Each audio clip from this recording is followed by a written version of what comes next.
देखो कल मैं आपको डाइकोट रूट और डाइकोट मोनोकोट रूट तक पढ़ा के गया हूं। आज हम शुरू करेंगे डाइकोट स्टेम को। किसको?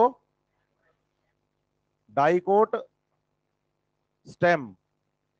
देखो जब हम डाइकोट स्टेम की बात करेंगे तो आप बताएंगे कि डाइकोट स्टेम जो है वही बात है कि जो रूट में या लीफ में या स्टेम में जब भी हम इनका टिश्यू सिस्टम पढ़ते हैं तो सबसे पहले आता है एपिडर्मल टिश्यू सिस्टम। कौन आता है? और स्टेम की सबसे बाहर वाली लेयर का नाम क्या है? क्या नाम है? एपिडर्मिस पैरेन्काइमा की बनी होती है। लेस अमाउंट ऑफ साइटोप्लाज्म होता है, वैक्यूल का साइज बड़ा होता है। पढ़ा था ऐसा हमने। और अगर हम स्टेम की बात कर रहे हैं तो इस पर क्या प्रेजेंट होंगे? जो कि वाटर लॉस को कम करते हैं, मल्टी सेलुलर हेयर होते हैं। हाँ या ना? इन दोनों को हमने पढ़ा था, इन दोनों को हमने कहां पढ़ा था? एपिडर्मल टिश्यू सिस्टम में। सही है बात या नहीं?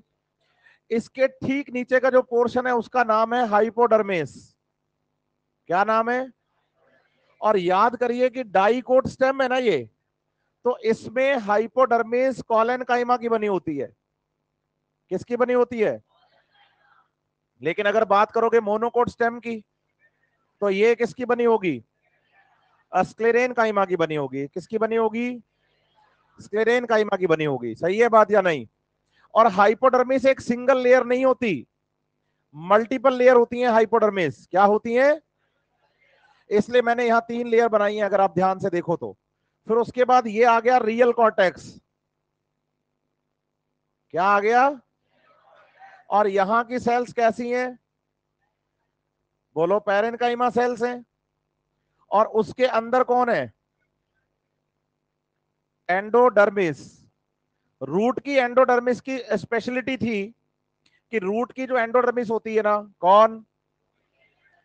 उसमें सुबेरिन स्ट्रिप्स होती हैं सेल वॉल में, जो वाटर के लिए उसको इम्परमिएबल बनाती हैं। हाँ या ना? लेकिन यहां आपको बताना है कि सेल्स जो है वो स्टार्च स्टोर करती हैं। क्या करती हैं? इसीलिए एंडोडर्मिस को स्टार्च शीथ भी कहा जाता है। क्या कहा जाता है? क्या कहा जाता है? और इसके ठीक अंदर की तरफ जो लेयर है उसका नाम है पेरी। आप बताइए, पेरीसाइकिल जो है वो होती है patches of parenchyma and sclerenchyma tissue की।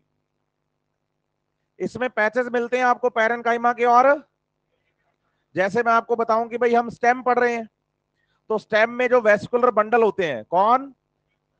जैसे मैं आपको बताऊं कि ये वेस्कुलर बंडल कौन है और ये वेस्कुलर बंडल कौन है, तो बताओ कि जाइलम और phloem are on same radius. Xylem and phloem are on, तो बोलो कॉन्जॉइंट वेस्कुलर बंडल। क्या हो गए ये? तो ये जो टिश्यू है, इस टिश्यू का नाम क्या हो गया? फ्लोएम। और ये जो टिश्यू है, सही है बात या नहीं? बताइए, पैरेन्काइमा की ऐसी सेल्स जो ठीक फ्लोएम के सामने होती हैं, यहां पर ये सेल्स बोलो स्क्लेरेन काइमेटस होती हैं। कैसी होती हैं? स्क्लेरेन काइमेटस होने का मतलब है कि यहां की सेल्स डेड है। हाँ या ना? तो आप बताएंगे in the form of patches. Patches किसके? पैरेन्काइमा और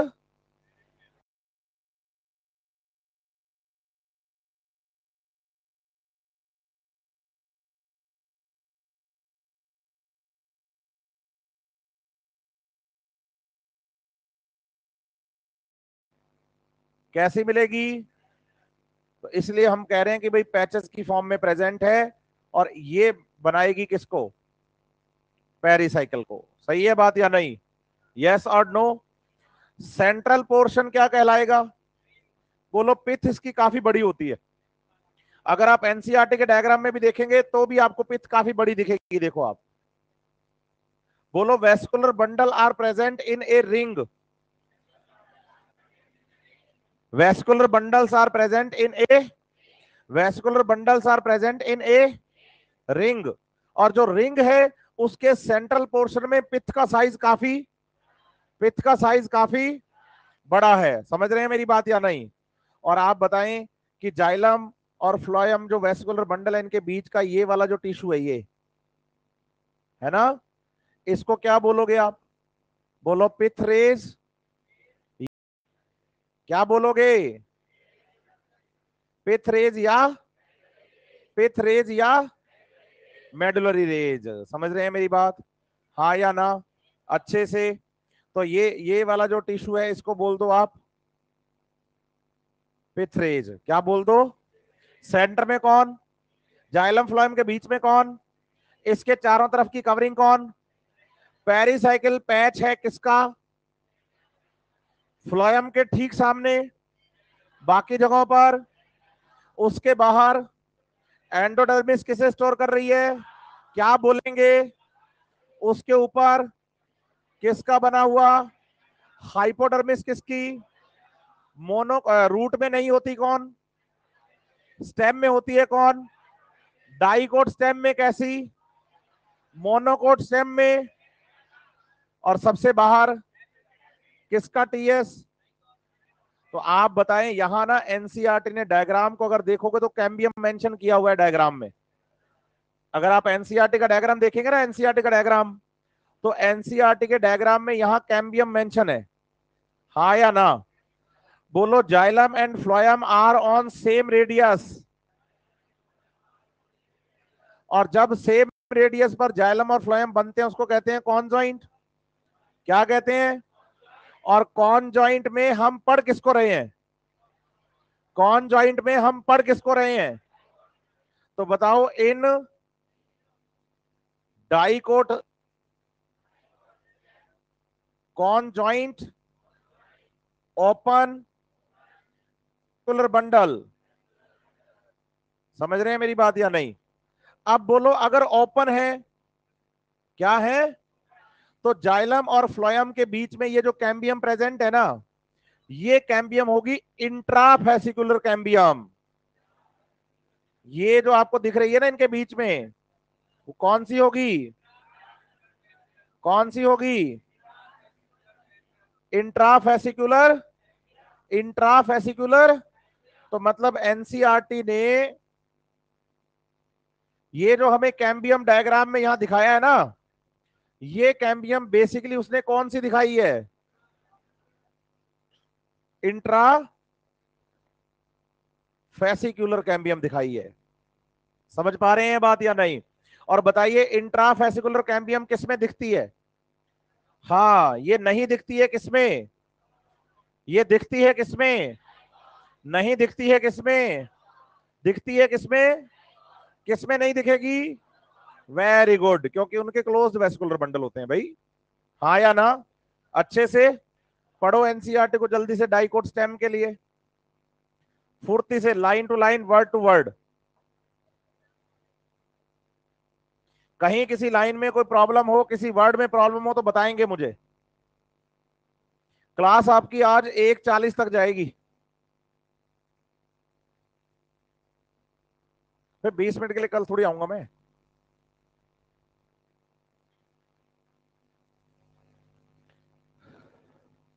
बेटा, मेस बंद हो जाएगा, मेरे साथ चलना, तेरे को खाना खिला दूंगा। मेस पढ़ो भाई, पढ़ो जल्दी से, टाइम खराब मत करो। ऑनलाइन ऑफलाइन सभी बच्चों को पढ़ना है एनसीईआरटी। किसी लाइन वर्ड में कहीं प्रॉब्लम आती है तो मुझसे पूछेंगे आप।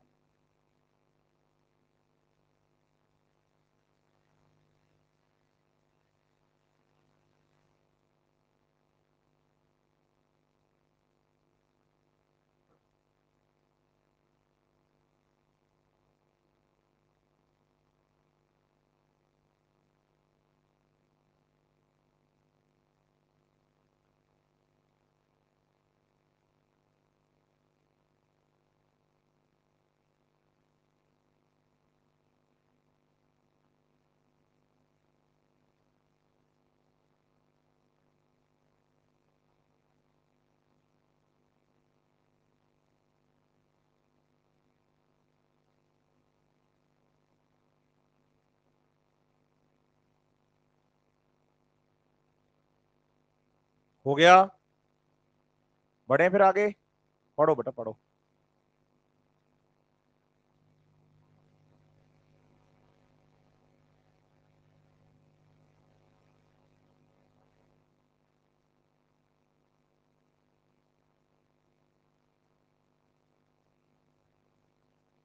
माही, चश्मा लटक रहा है तेरा ऐसे है, नाक ही नहीं है ना इसका, खिसक जाता है फिर वो।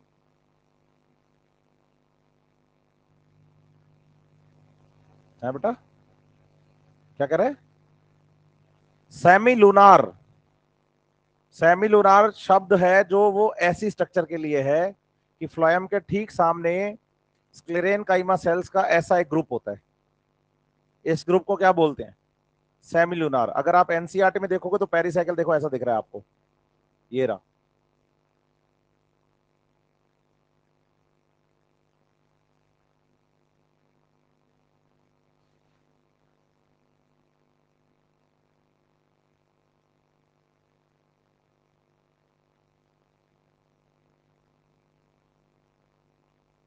पढ़ दिया भैया आपने?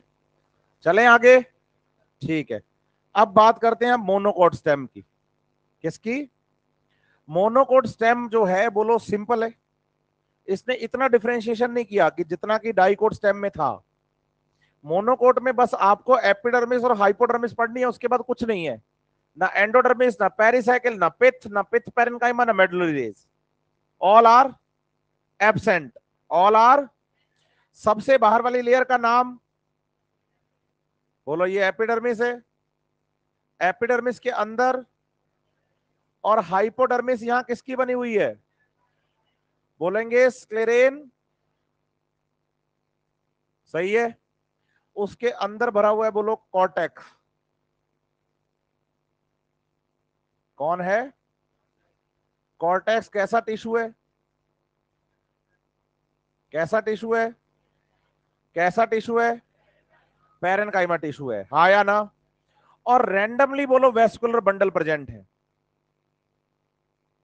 और आप ये बताइए कि जो वेस्कुलर बंडल तो इस कॉर्टेक्स में फैले हुए हैं अंदर की तरफ, सेंटर की तरफ, वो तो बड़े हैं, और जो पेरीफेरी की तरफ है वो छोटे हैं।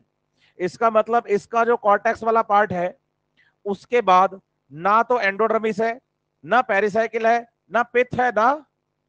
इसका मतलब ये हो गया कि जो मोनोकोट स्टेम है वो डाइकोट स्टेम की कंपेयर में कम डिफरेंशिएटेड है, और इनमें वेस्कुलर बंडल स्कैटर्ड होते हैं रिंग में, ये सेकेंडरी ग्रोथ नहीं करते। सेकेंडरी ग्रोथ, तो वेस्कुलर बंडल बोलो यहां है कॉन्जॉइंट क्लोज्ड, क्योंकि कॉन्जॉइंट क्लोज्ड किसको कहते हैं? जिसमें वेस्कुलर कैम्बियम नहीं होती। और कॉन्जॉइंट ओपन किसको कहते हैं? जिसमें वेस्कुलर कैम्बियम बनती है। तो स्टेम के कैसे हो गए? ओपन, क्योंकि सेकेंडरी ग्रोथ करेंगे। और रूट इसमें मोनोकोट स्टेम में कैसे हो गए? क्लोज्ड।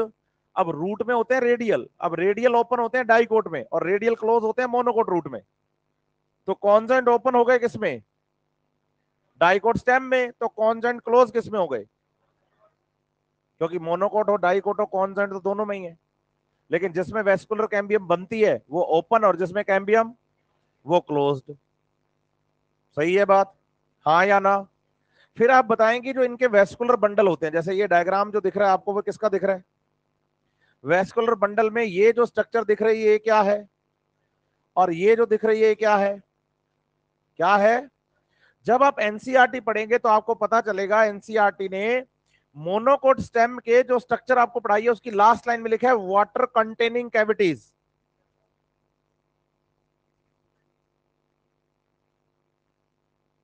क्या लिखा है? तो बताइए, वेस्कुलर बंडल में मिलती हैं water containing cavity, water containing, जिसमें पानी भरा रहता है। पूछो कैसे बनती है, समझाता हूं। आप बताएं कि जो डाइकोट्स होते हैं उनमें तो क्या सेकेंडरी ग्रोथ होती रहती है, तो पुराना जाइलम जो कि प्राइमरी जाइलम था, प्रोटोजाइलम था, वो खत्म हो जाता है, यस और नो? लेकिन जब हम बात करते हैं किसकी? मोनोकोट के वेस्कुलर बंडल्स की, तो इनका जो प्रोटोजाइलम मतलब जो प्राइमरी जाइलम था वो जो उसमें प्रोटोजाइलम था, प्राइमरी जाइलम के अंदर कौन था भाई? प्रोटो के बाद कौन बनता है? तो बोलो अब फंक्शनल कौन है? मेटाजाइलम। प्रोटोजाइलम का क्या होगा? बोलो प्रोटोजाइलम धीरे धीरे डिस्ट्रॉय हो जाता है, और जिस जगह से प्रोटोजाइलम क्या हो गया, वहां खाली जगह रह गई। समझ रहे हैं मेरी बात या नहीं? उसी खाली जगह को क्या बोला आपने? बोलो water containing cavities are form by degeneration of protoxylem. Protoxylem का क्या होगा? तो उस जगह पे जो खाली जगह बचेगी उसको क्या बोल देंगे हम? क्या बोल देंगे? बाकी स्ट्रक्चर में कुछ नहीं पढ़ना आपको, बाहर क्या पढ़ना है? अंदर, उसके अंदर कॉर्टेक्स। क्या पढ़ेंगे? किन सेल्स का बना हुआ? और उस पैरेनकाइमा टिश्यू में स्कैटर्ड रहते हैं कौन? आप डायग्राम देखें, जो बड़े वेस्कुलर बंडल होते हैं वो तो होते हैं कहां पर? बीच में। और जो छोटे वेस्कुलर बंडल होते हैं वो, और ये जो कॉर्टेक्स है ये किसका पार्ट है? ग्राउंड टिश्यू का। और जहां हम इन्होंने दिखाया तो एपिडर्मिस, फिर उसके बाद हाइपोडर्मिस किसकी बनी हुई है? फिर उसमें फैले हुए कौन है? और वेस्कुलर बंडल में जाइलम और ग्राउंड टिश्यू। यहां ना एंडोडर्मिस, ना पेरिसाइकिल, ना पिथ पैरेन्काइमा, ना मेडुलरी रेज, ऐसा कुछ भी डिफरेंशिएशन बिल्कुल नहीं है। पढ़ के देखो मोनोकोट स्टेम को भी। तेरा डाउट भी क्लियर करूंगा, सेकेंडरी ग्रोथ के टाइम पे पढ़ाऊंगा, अभी नहीं। ये 10 मिनट से यही सोच रहा है कि सर ने मुझे इग्नोर कर दिया।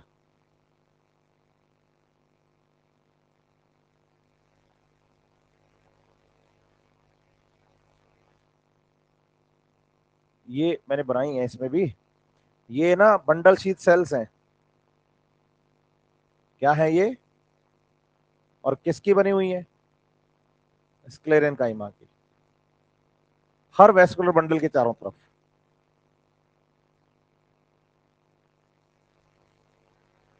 हम्म।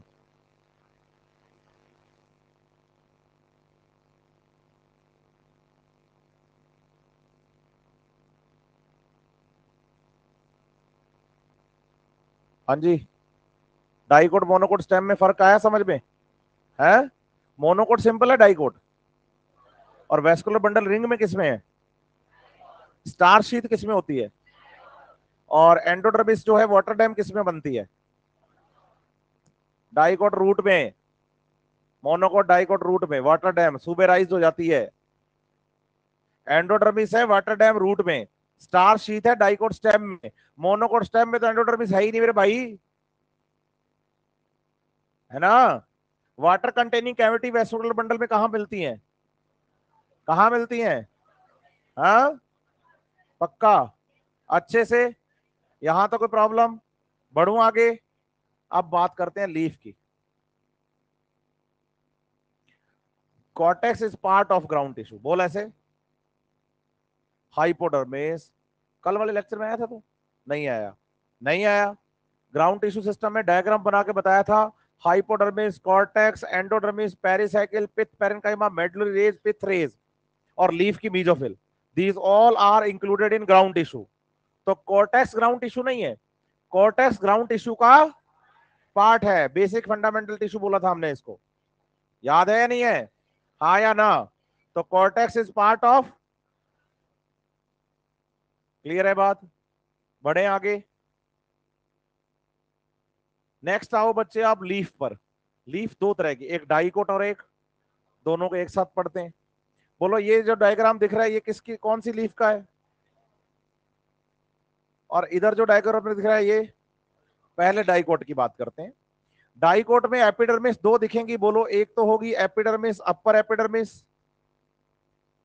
क्या होगी भाई? डाइकोट लीफ जो होती है ना वो अर्थ के करती है पैरेलल ग्रो, ऐसे। सही है? तो अब ये वाली जो सरफेस है, मैंने डायग्राम सिर्फ इसलिए बनाए हैं क्योंकि आज मेरे को डायग्राम बहुत सारे बनाने थे, तो इनमें मैंने लेबलिंग कहीं नहीं करी। पढ़ाऊंगा सारा मैं। बस बात इतनी है कि मैंने डायग्राम बना के इसलिए रखे सीक्वेंस में, ताकि मेरे का टाइम बचे। मेरे को गोल गोल सेल ही तो बनानी है। समझ रहे हैं मेरी बात या नहीं? हाँ। तो आप बताइए कि अपर एपिडर्मिस जो है ना, अपर एपिडर्मिस वो ये है, जब ये अर्थ के क्या करेगा? पैरेलल ग्रो करेगा। समझ रहे हैं मेरी बात या नहीं? तो पैरेलल ग्रो करेगा तो ऊपर वाला हिस्सा लाइट के सीधा सामने, ये एपिडर्मिस अपर और ये एपिडर्मिस, इसलिए दो एपिडर्मिस दिख रही हैं, एक अपर एपिडर्मिस और एक, ठीक है बात या नहीं? बोलो एनसीईआरटी इसे लिखती है एडेक्सियल और इसे लिखती है एबैक्सियल। तो अगर बोले एबैक्सियल एपिडर्मिस तो किसको बोलोगे? और adaxial epidermis, abaxial, adaxial, abaxial, axial.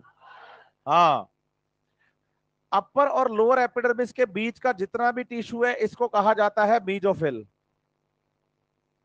क्या कहा जाता है? Mesophyll tissue. सही है बात या नहीं? सेंटर में बोलो वेस्कुलर बंडल है, वेस्कुलर बंडल में ये कौन है और ये कौन है?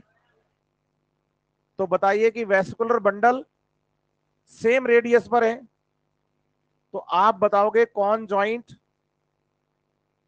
Vascular bundle. लेकिन पता है कैसे याद करने हैं? क्लोज्ड। पूछो क्यों? बोलो लीफ चाहे मोनोकोट की हो और चाहे सेकेंडरी ग्रोथ नहीं करती, लीफ चाहे और चाहे क्या नहीं करती? समझ रहे हैं मेरी बात या नहीं? और वेस्कुलर बंडल को चारों तरफ से कवर करने वाली सेल्स को कहा जाता है bundle sheath sales. Vascular bundle को चारों तरफ से कवर करने वाली सेल्स को क्या कहते हैं? Bundle sheath sales. समझ रहे हैं मेरी बात या नहीं?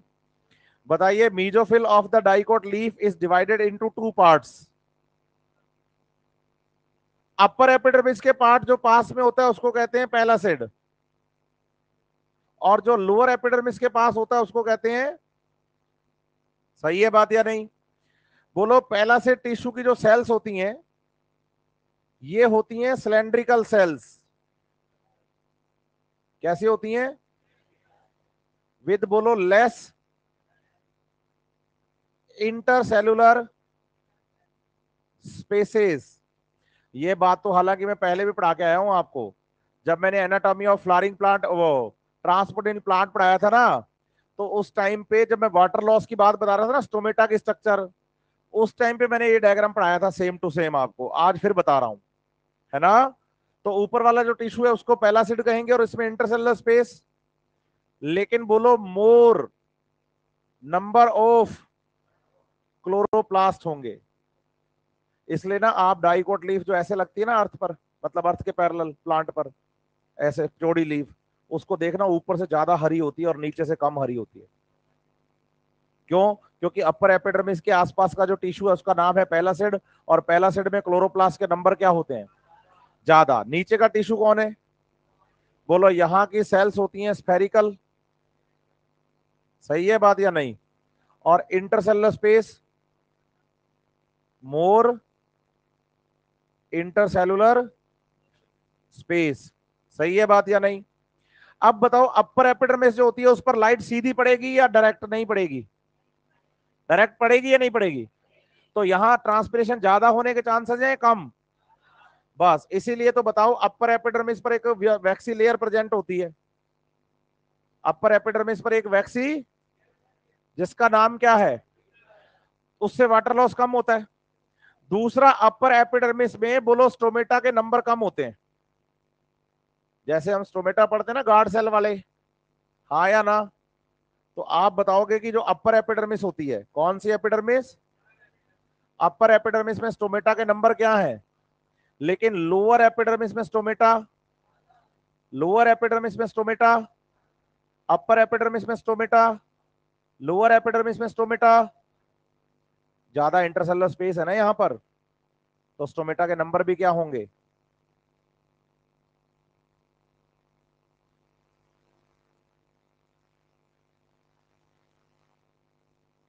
सही है। ये जो सेल दिख रही है ना बच्चे, इनको कहेंगे गार्ड सेल। क्या कहेंगे? और इस पोर का नाम है स्टोमेटल पोर। इसके पीछे जो लार्ज इंटरसेलुलर स्पेस है ये बोलो हाइपो या सब स्टोमेटल कैविटी। याद है आपको? और फिर मैंने कहा था कि जो पानी होता है ना बच्चे, वो सेल्स में से निकल के यहाँ इंटरसेलुलर स्पेसेस में आता है, और फिर इंटरसेलुलर स्पेसेस से वाटर का वेपराइजेशन हो जाता है। कि वाटर जो वेपर्स की फॉर्म में यहां से लॉस होता है ना, वो डायरेक्ट कभी सेल से नहीं होता। ट्रांसपोर्ट इन प्लांट में बात बहुत बढ़िया से बोली थी हमने कि वाटर कभी डायरेक्ट सेल से लॉस, वाटर हमेशा इंटरसेलुलर, और जिस इंटरसेलुलर स्पेस से वाटर का क्या होता है उसे हम कहते हैं हाइपोस्टोमेटल या सब स्टोमेटल कैविटी। हाइपोस्टोमेटल या सब स्टोमेटल कैविटी, सही है बात, हाँ या ना? कितने टिश्यू हैं? एक। दूसरा स्पॉन्जी। अब बताओ कि जो मीजोफिल्स हैं ये तो ग्राउंड टिश्यू सिस्टम का पार्ट है, एपिडर्मिस और स्टोमेटा एपिडर्मल टिश्यू सिस्टम का पार्ट है। अब भाई तू घर चला जाए, ऐसे काम करने तूने तो है।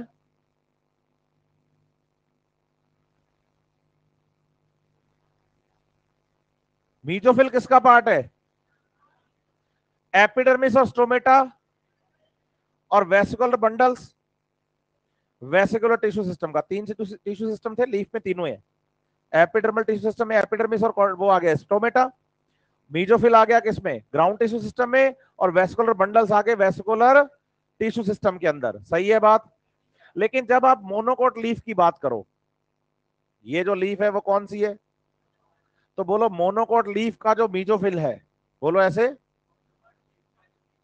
ये मीजोफिल टिश्यू है ना इसका। बोलो पूरा का पूरा एक ही टिश्यू है। पूछो कौन सा? बोलो स्पॉन्जी टिश्यू। इसमें डिफरेंशिएशन बताओ क्यों नहीं है? क्योंकि ये टिश्यू बोलो अर्थ के लीफ जो होती है परपेंडिकुलर ग्रो करती है, हाँ या ना? परपेंडिकुलर ग्रो करती है तो दोनों साइड में ऑब्लिक लाइट एक जैसी गिरती है। एक जैसी गिरती है तो दोनों तरफ लीफ एक जैसी ही रहेगी, हाँ या ना? बोलो डाइकोट में डोर्सल और वेंट्रल सरफेस अलग अलग है, इसलिए डाइकोट लीफ को डोर्सी वेंट्रल लीफ कहते हैं। क्या कहते हैं? Dorsi ventral leaf. लेकिन जो मोनोकोट लीफ है इसे कहा जाता है बोलो आइसो बाइलेटरल लीफ। क्या बोलते हैं? क्या बोलते हैं? किसको? और डाइकोट को? मोनोकोट लीफ कैसी? डाइकोट लीफ कैसी? सही है बात या नहीं? दोनों तरफ क्या प्रेजेंट है? एपिडर्मिस। ये बोलो अपर एपिडर्मिस है, और ये, सही है। इसमें बच्चा फिर कहता है आप अपर और लोअर कैसे डिसाइड करते हो? यहां तो लीफ अर्थ के क्या है? परपेंडिकुलर। तो फिर मैं उसको दो बातें समझाता हूं। पहली बात कि भाई ये जैसे प्लांट है, प्लांट की ये नोड है, क्या है? नोड पर लीफ लगती है मोनोकोट, हाँ या ना? तो आप बताइए मोनोकोट लीफ की जो सरफेस तो होती है प्लांट की तरफ, ये स्टेम है, बोलो इसको मदर एक्सिस बोलते हैं, है ना? तो जो लीफ का सरफेस किस तरफ है वो हो गया अपर एपिडर्मिस, और जो अपोजिट साइड में वो लोअर एपिडर्मिस। समझ रहे हैं मेरी बात या नहीं? ऐसे डिसाइड किया मैंने एक तो। दूसरा बताओ, दोनों तरफ स्टोमेटा के नंबर लगभग सेम से होते हैं। दोनों तरफ स्टोमेटा के नंबर लगभग सेम से होते हैं, बोलो समझ रहे हैं मेरी बात या नहीं? यस और नो? दोनों तरफ स्टोमेटा के नंबर कैसे हैं? एक जैसे हैं, बोलो लगभग सेम से ही हैं।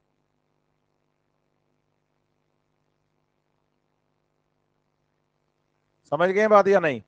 और वो सेल्स गार्ड सेल्स हैं। अंदर इनके वेस्कुलर बंडल जो है उनके चारों तरफ बंडल शीथ सेल्स प्रेजेंट हैं। ये वाला हिस्सा कौन और ये वाला हिस्सा कौन? सही है। और जाइलम और फ्लोएम को कवर करने वाली सेल्स का नाम, और अंदर इसके जो भरा हुआ टिश्यू बीजोफिल है वो कौन सा? फिर बताओ वेसिकुलर बंडल्स के ठीक सामने, बोलो ऐसे, जो अपर एपिडर्मिस है, मतलब एडेक्सियल। कौन सी एपिडर्मिस है?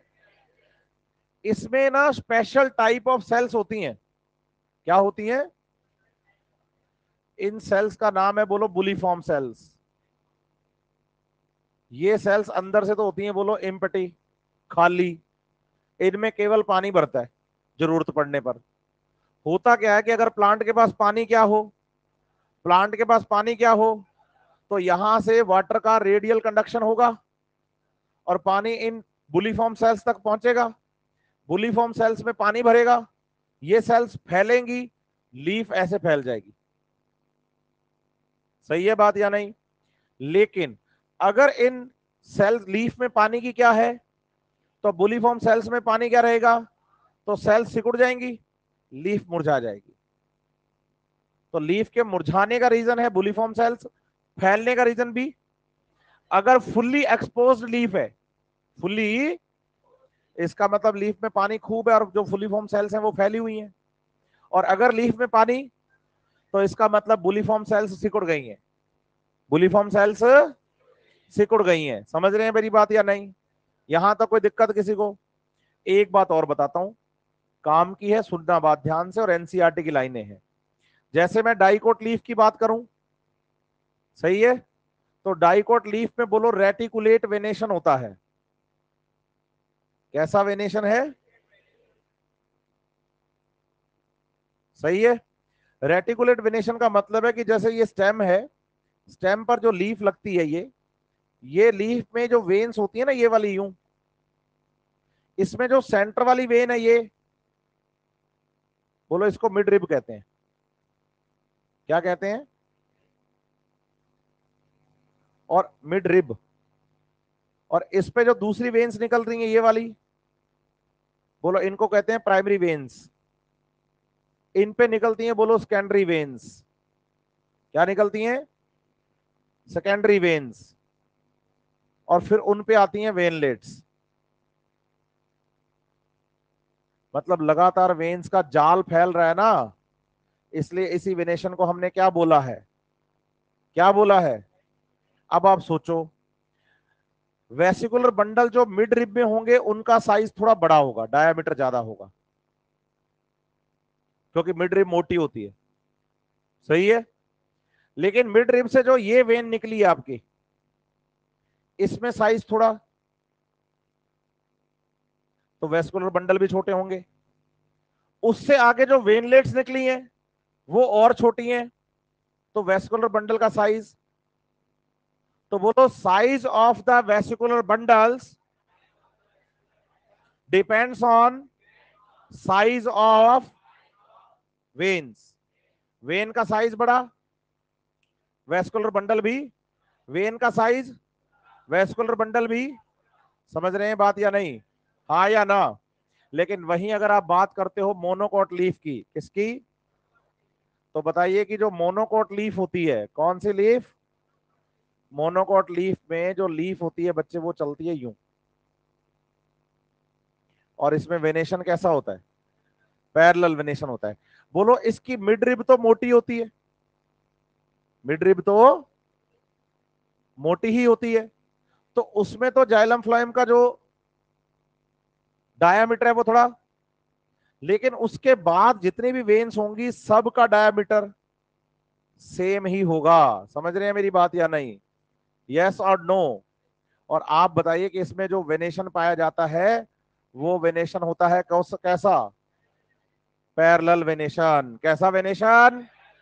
तो बताइए जो डाइकोट लीव्स हैं कौन सी, उनमें रेटिकुलेट वेनेशन है, और size of the vascular bundle depends on the size of, सही है बात या नहीं? और मोनोकोट्स में पैरेलल वेनेशन होता है और साइज जो है वो लगभग सबका मिड रिब को छोड़कर। हाँ या ना? आप एनसीईआरटी से पढ़ो जल्दी से डाइकोट लीफ को और मोनोकोट लीफ को। डोर्सी वेंट्रल लीफ पढ़ेंगे जल्दी से सभी के सभी।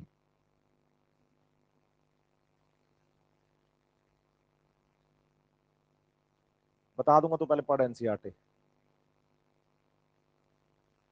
काउंटर पे पूछना मेरे से बाहर जाके अभी, ठीक है?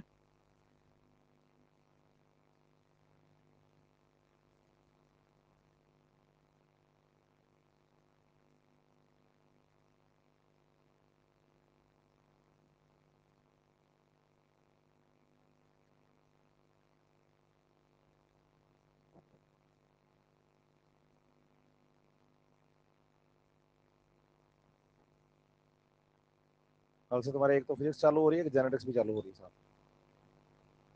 स्टार्ट हो गई कि जेनेटिक्स?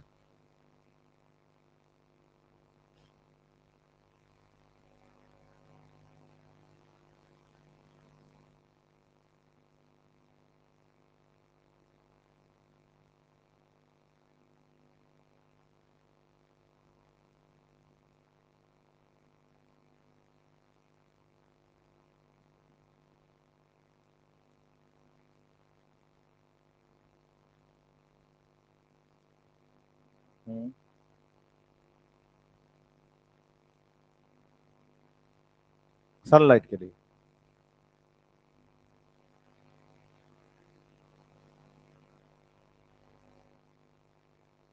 तूने कहा था मैंने पढ़ ली एनसीईआरटी?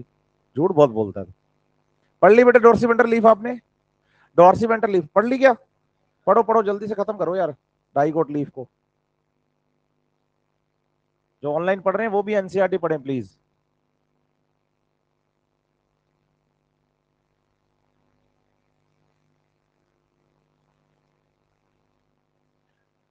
सरफराज, स्टोमेटल अपेरेचर और स्टोमेटल पोर सेम चीज है।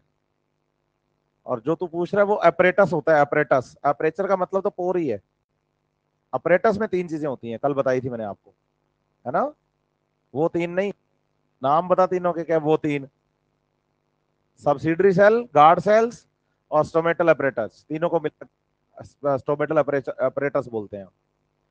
सरफराज को समझाते समझाते जबान ही थरथराने लगी। चलें आगे। तो डाइकोट लीफ पे ना एक लाइन लिखी है उन्होंने गार्ड सेल्स के बारे में, स्टोमेटा के बारे में, कि भाई स्टोमेटा फिर बाद में क्या होता है, लेटर। सही है बात या नहीं? एब्सेंट हो जाते हैं, फंक्शन लेस हो जाते हैं। ऐसा क्यों हो रहा है इसको समझो आप। बोलो। स्टोमेटा का मेन फंक्शन होता है गैसेस एक्सचेंज करना। कल भी बात हुई थी अपनी। तो जब गैसेज एक्सचेंज करते हैं तो यंग लीफ में फोटोसिंथेसिस जब ज्यादा हो रहा है, जब लीफ हरी है, तो स्टोमेटा का फंक्शन भी ज्यादा है। लेकिन धीरे धीरे लीफ सिनेसेंट होने लगी तो पीली पड़ गई। तो अब उसमें फंक्शनिंग क्या हो रही है? तो फिर बोलो गार्ड सेल्स का ओपन क्लोज होने वाला कॉन्सेप्ट भी क्या हो रहा है? तो स्टोमेटा फंक्शन लेस हो रहे हैं सिनेसेंस में। लेकिन जब यंग लीफ है तब ये फुली क्या थे? इसलिए एनसीईआरटी ने लेटर लिखा है कि भाई ये एब्सेंट या फंक्शन लेस हो जाते हैं। ठीक है बात? मोनोकोट लीफ पढ़ो। इसे आइसोबाइलेटर लीफ कहा जाता है क्योंकि इसकी दोनों सरफेस सेम है, एक जैसी है।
बैठ जा बैठ जा।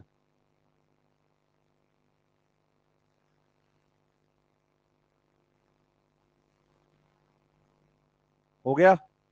लास्ट के पैराग्राफ में मोनोकोट में एनसीईआरटी ने ये वाली बात लिखी है कि जब पैरेलल वेनेशन इन मोनोकोट, सही है बात या नहीं? उसमें उन्होंने इस साइज के बारे में बात लिखी है कि भाई मिड रिब को छोड़ के बाकी जो होते हैं उनका साइज। और डाइकोट में अगर आप देखोगे ना डॉर्सिवेंट्रल लेफ में, तो उसके पैराग्राफ में नीचे से ऊपर की और पांचवी लाइन है। एनसीईआरटी यहां कह रही है कि size of the vascular bundle depends on the size of veins. समझ रहे हैं मेरी बात या नहीं? हाँ या ना? बिल्कुल।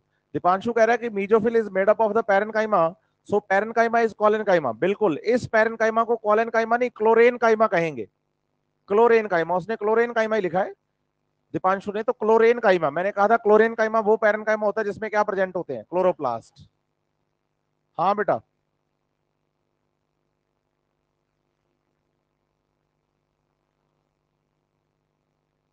सही तो है। हाँ तो दोनों में डिफरेंशिएटेड नहीं होता, केवल स्पॉन्जी होता है इंटरसेलुलर स्पेसेस के साथ।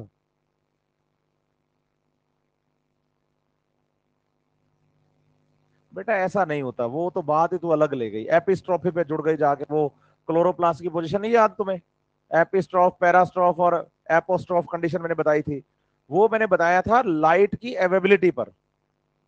अब मान ले को डाइकोट प्लांट है, लेकिन वो बड़े पेड़ की छाया में उग रहा है, तो बता क्लोरोप्लास्ट की पोजीशन कैसी होगी? नहीं समझ रही? हाँ, तो वो लाइट से पढ़ा था हमने, लाइट से। ऐसे नहीं कि एक्सपोज हो रहा है तो उसमें कंडीशन बदल रही है, ऐसे होते हैं क्लोरोप्लास्ट। जो chloroplast plant high light intensity के लिए अडेप्टेबल है, लो लाइट इंटेंसिटी के लिए अडेप्टेबल है, और ऑप्टिमम लाइट के लिए अडेप्टेबल है, उनके लिए अलग अलग बताया था। क्लोरोप्लास्ट बार बार अपनी पोजीशन बदलते थोड़ी रहते हैं। और बताओ, बस चलो फिर आगे बढ़ते हैं, सेकेंडरी ग्रोथ पढ़ते हैं अभी, है ना। आप बताओ कि जब हम प्लांट बॉडी की बात करते हैं तो प्लांट बॉडी में एक तो होता है शूट एपिकल मेरिस्टेम और एक होता है रूट। ये दोनों के दोनों, शूट एपिकल मेरिस्टेम और रूट एपिकल मेरिस्टेम, क्या इंक्रीज करवाते हैं? क्या इंक्रीज करवाते हैं? तो शूट एपिकल मेरिस्टेम ने भी लेंथ इंक्रीज करवाया और रूट एपिकल मेरिस्टेम ने भी। इसे हमने बोला है प्राइमरी। अभी हम क्या करने जा रहे हैं कि अब इसको टाइम के साथ साथ किसको बढ़ाने की जरूरत है? गर्थ बढ़ाने की जरूरत है। क्या बढ़ाने की जरूरत है? और जब गर्थ बढ़ाने की जरूरत पड़ेगी तो इसमें बताइए कि सेकेंडरी ग्रोथ होगी। कौन सी ग्रोथ होगी? और सेकेंडरी ग्रोथ होगी तो उस टाइम पे सबसे पहले हम जो सेकेंडरी ग्रोथ पढ़ेंगे वो किसमें पढ़ेंगे? तो ये बताइए कि जो डायग्राम है आपके पास वो टीएस ऑफ क्या है? टीएस ऑफ स्टेम में सबसे बाहर लेयर जो है वो कौन है? सही है बात। उसके अंदर की तरफ ये वाला हिस्सा जो है यहां से लेकर यहां तक, कॉर्टेक्स में 3 लेयर होती है, हाइपो, रियल कॉर्टेक्स और एंडोडर्मिस। हाँ या ना? अंदर की तरफ ये जो लेयर है इसका नाम क्या नाम? ये कौन है? और बाहर अंदर की तरफ कौन है? सही है बात या नहीं? Central portion. और ये जो यहां पर पैरेन्काइमा होगी, बोलो पिथ रेज या पिथ रेज या मेडुलरी रेज। इसमें कोई प्रॉब्लम किसी को? ये TS of the dicot stem है, क्या है? लेकिन आप बताइए कि जब प्राइमरी प्लांट बॉडी का फॉर्मेशन होता है, पहली बार प्लांट बॉडी में स्टेम बनता है, तो स्टेम में जो वेस्कुलर बंडल होते हैं वो कॉन्जॉइंट टाइप के होते हैं। ये आप बताइए कॉन्जॉइंट वेस्कुलर बंडल है, हाँ या ना?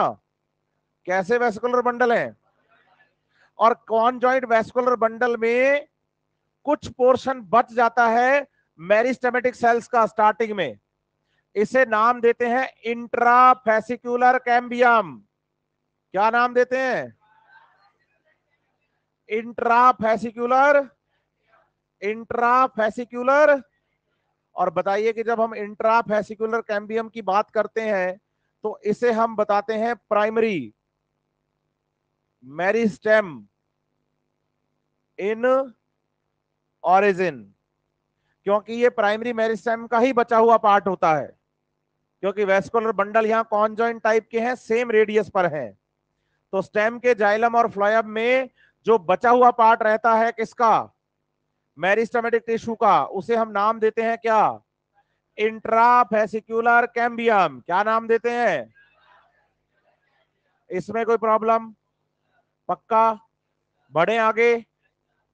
इसके बाद जब हम नेक्स्ट डायग्राम की बात करें तो आप बताइए कि जो मेडुलरी रेस थी ना हमारे पास, भाई ये वाला हिस्सा तो आपको पता ही है कि इसका नाम क्या है? इंट्राफेसिकुलर कैम्बियम, हाँ या ना? और ये ओरिजिन में कैसा है? सही है। अब बताओ at the time of the secondary growth, at the time of, जो मेडुलरी रेस थी ना बीच में, उनकी पैरेन्काइमा सेल्स भी डिवीजन करने लगती हैं उनकी। तो आप बताइए कि जो भाई मेडुलरी रेस की सेल्स थी, इनका हुआ बोलो डी डिफरेंशिएशन। क्या हुआ? और जिससे क्या बना, बोलो मेरिस्टेम। कौन सा मेरिस्टेम?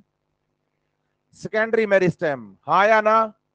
और उस सेकेंडरी मेरिस्टेम का नाम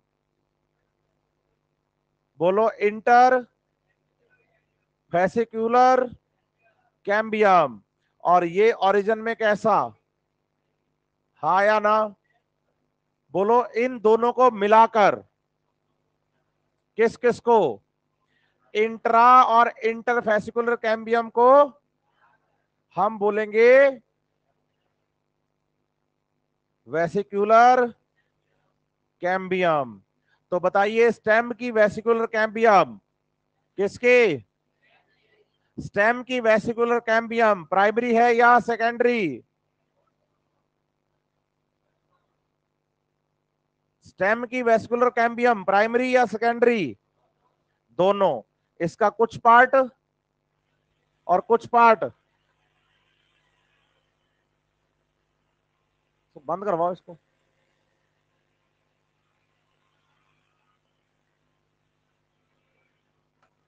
इसका कुछ पार्ट कैसा है और कुछ पार्ट कैसा है, सेकेंडरी। समझ रहे हैं मेरी बात या नहीं?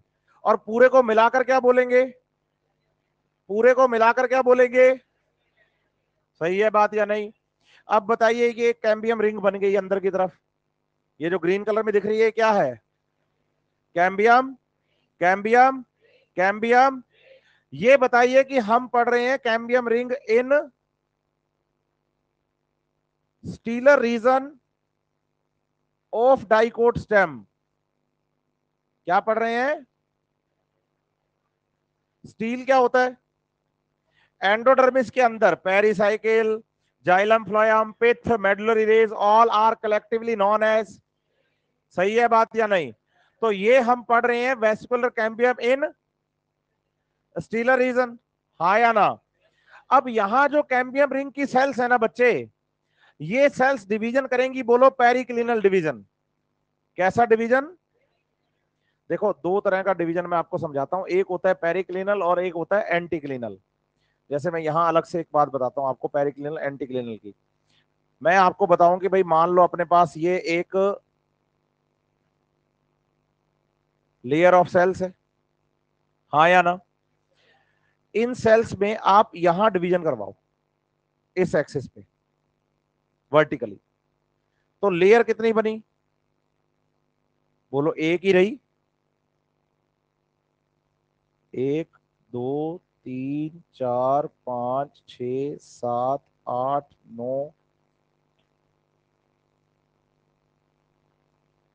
ये देखो आप लेयर कितनी है और सेल्स के नंबर, यहां एक, दो, तीन, चार, पांच, छ, एक, दो, तीन, चार, पांच, छ, सात, आठ, नौ, 10। ऐसा डिवीजन एंटी क्लिनल डिवीजन है। ठीक है, लेयर के नंबर नहीं बढ़ते, लेयर में सेल के नंबर बढ़ते हैं, हाँ या ना? और एक होता है पेरिक्लिनल डिवीजन, इसमें सेल यहां इस एक्सिस पे डिवाइड करेंगे। तो आप बताओ सेल तो उतनी है जितनी पहले थी,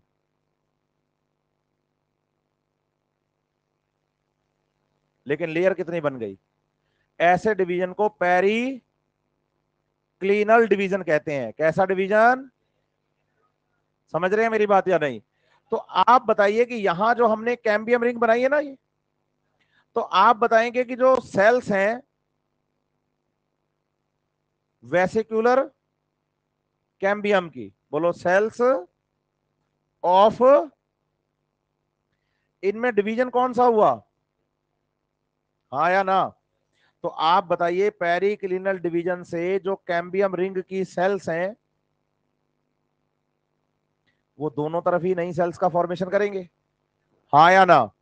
मतलब इस तरफ भी क्या बनेंगी और इधर भी क्या बनेंगी।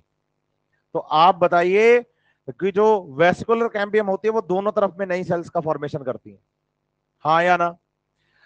अगर आप अंदर की तरफ देखेंगे कि कैम्बियम रिंग ने अंदर की तरफ क्या बनाया, तो आप बताइए अंदर की तरफ बनाया सेकेंडरी जाइलम, बोलो प्राइमरी कहां गया, सेंटर में।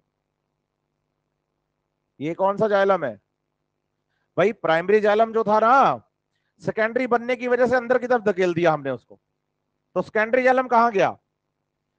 सही है बात या नहीं? बाहर। और प्राइमरी कहां है? बच्चा कहता है सेंटर में कौन था? बोलो पित्त था, पैरेन्काइमा टिश्यू सॉफ्ट। और जब वहां से सेकेंडरी जाइलम बनता है ना हार्ड टिश्यू, तो उसे रिप्लेस करके सेंटर में कौन आ गया? सेंटर में कौन आ गया? और उसके पेरीफेरी पर, समझ रहे हैं मेरी बात या नहीं? हाँ या ना? और जो बाहर की तरफ बनाया वो क्या है? Secondary phloem. तो प्राइमरी फ्लोयम कहां गया? क्रश हो गया। बोलो। तो बच्चा कहता जाइलम क्यों नहीं क्रश हुआ? बोलो जाइलम तो हार्ड था, फ्लोयम सॉफ्ट था।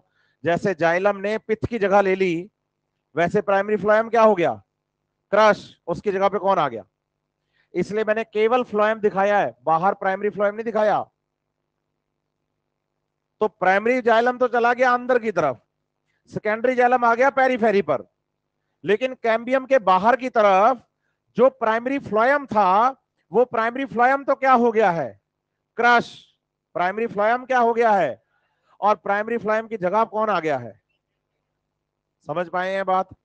हाँ या ना? अच्छे से। प्राइमरी फ्लोयम क्या हो गया और उसकी जगह कौन आ गया? Secondary phloem. क्लियर है बात आपको? यस और नो? अब एक बात और सोचो, पूछो क्या? भाई ये वाला जो हिस्सा होगा, ये अंदर जाइलम बाहर फ्लोयम बनाएगा, लेकिन ये वाला जो हिस्सा होगा, वाला हिस्सा, ये भी तो अंदर और बाहर की तरफ सेल्स को बनाएगा ना। तो बोलो यहां जो सेल्स बनेंगी ना बच्चे, ये वाली है ना, इनको क्या बोलोगे? बोलो इनको बोलेंगे सेकेंडरी मेड्यूलरी रेज। क्या बोलेंगे? Secondary medullary, secondary medullary rays. हाँ या ना? भाई आप सोचो कि भाई जाइलम फ्लोएम जब बन रहा है तो ये पैरेन्काइमा सेल्स भी तो बनेगी ना, नई वाली। तो इसका मतलब जो प्राइमरी मेडुलरी रेस थी उनकी जगह कौन आ गया? समझ रहे हैं मेरी बात या नहीं? और लगातार प्लांट की गिर्थ गर्थ जो है, विड्थ जो है वो क्या होती जा रही है? प्लांट की विड्थ जो है, गर्थ जो है वो लगातार क्या होती जा रही है? बढ़ती जा रही है। कोई प्रॉब्लम है इसमें? समझ आई ये बात? हाँ या ना? अच्छे से। और आप बताइए कि प्लांट में स्टेम के अंदर जो वेसिकुलर कैम्बियम होती है वो ओरिजिन में प्राइमरी और सेकेंडरी, प्राइमरी और सेकेंडरी, प्राइमरी और सेकेंडरी दोनों होती हैं। सही है। बाहर की तरफ सेकेंडरी फ्लोएम, अंदर की तरफ सेकेंडरी। और जो प्राइमरी जाइलम है वो सेंट्रलाइज हो जाता है, और सेकेंडरी फ्लोएम जो है बच्चे वो तो रहता है, लेकिन प्राइमरी फ्लोएम क्रश हो जाता है। यहां तो कोई प्रॉब्लम किसी को? बढ़ू आगे? अरे हाँ ना तो बताओ अच्छे से। क्रश मतलब दबना, खत्म हो जाना। नहीं नहीं, क्रश हो गया वहीं पर, इंटरसेलुलर स्पेसेस में रह गया मटेरियल तो। ठीक है, सॉफ्ट पार्ट है ना वो तो, दब गया वो तो, वहीं पर क्या हो गया? खत्म। अब उसका काम कंडक्शन का नहीं है, हमें केवल कौन दिख रहा है? अब दूसरा आपको याद करना है कि जो जाइलम हमने बनाया अंदर की तरफ, मैंने कहा ना कि भाई जो कैम्बियम है वो अंदर की तरफ क्या बनाएगी? Secondary xylem. बोलो सेकेंडरी जाइलम दो तरीके से बनता है, एक को तो बोलते हैं स्प्रिंग वुड और एक को बोलते हैं, बोलो जो स्प्रिंग सीजन में बने वो, मतलब सेकेंडरी ग्रोथ साल में दो बार, एक स्प्रिंग सीजन में और एक स्प्रिंग सीजन में और एक स्प्रिंग सीजन में और एक ऑटम सीजन में। सही है बात या नहीं? बताइए जो जाइलम तो बनता है स्प्रिंग सीजन में, कैसा? बोलो वो कलर में लाइट होता है, कैसा होता है?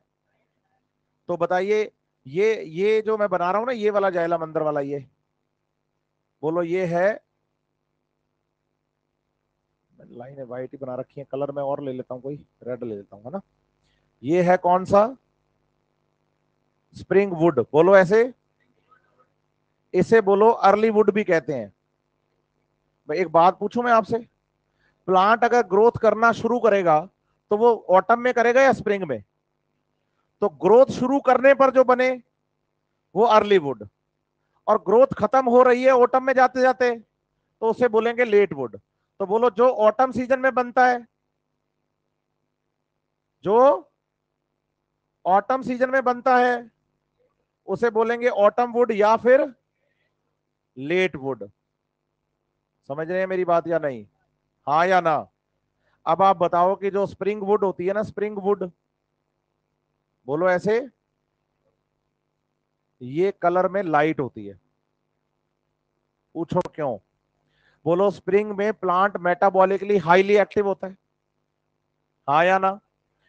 मेटाबॉलिकली हाईली एक्टिव है तो वेसल्स के नंबर क्या बनेंगे? ज्यादा। और उनका साइज भी क्या होगा?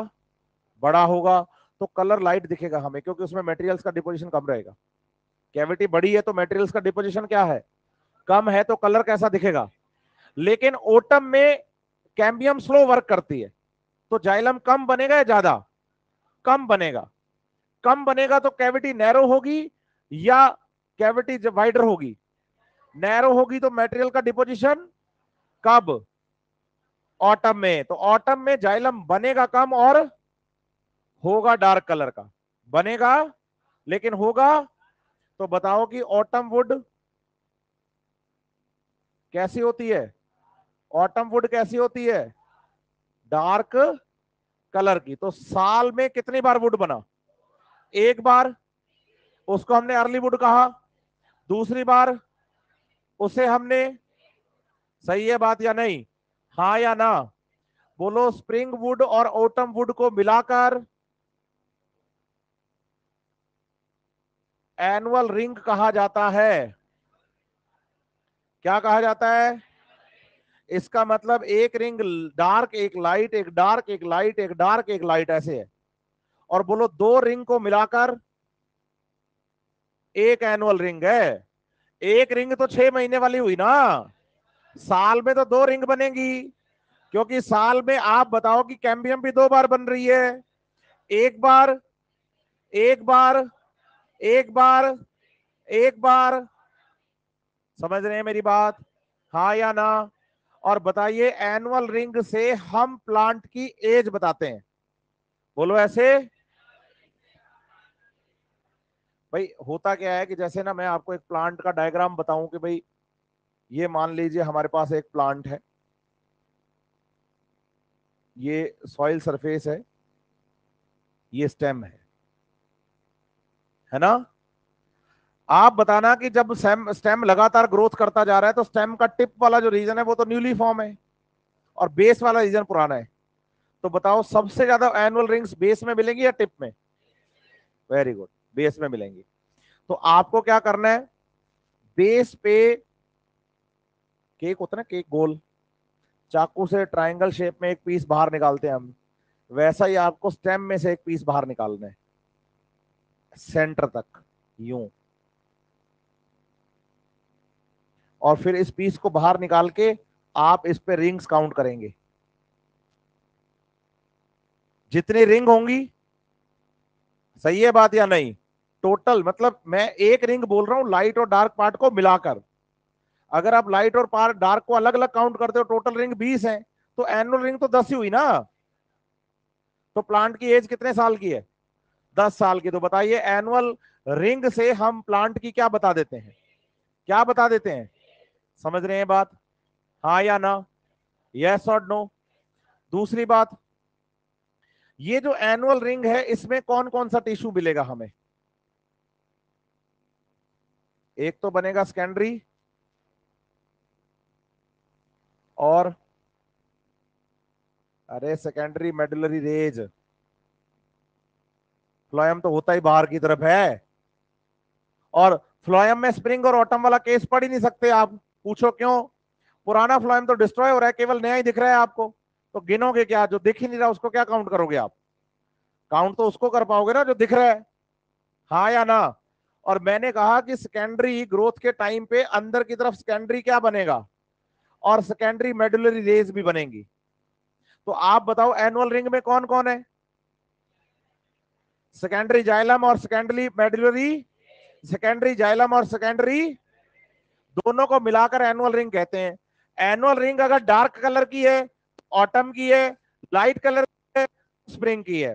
यहां ध्यान रखिए इस बात का कि annual rings are seen in the plants which are grow in temperate regions. Temperate region में सीजन बदलता है, ट्रॉपिकल में और पोलर एंड्स पे सीजन नहीं बदलते, समुद्र के किनारे सीजन नहीं बदलते, एक जैसे रहते हैं।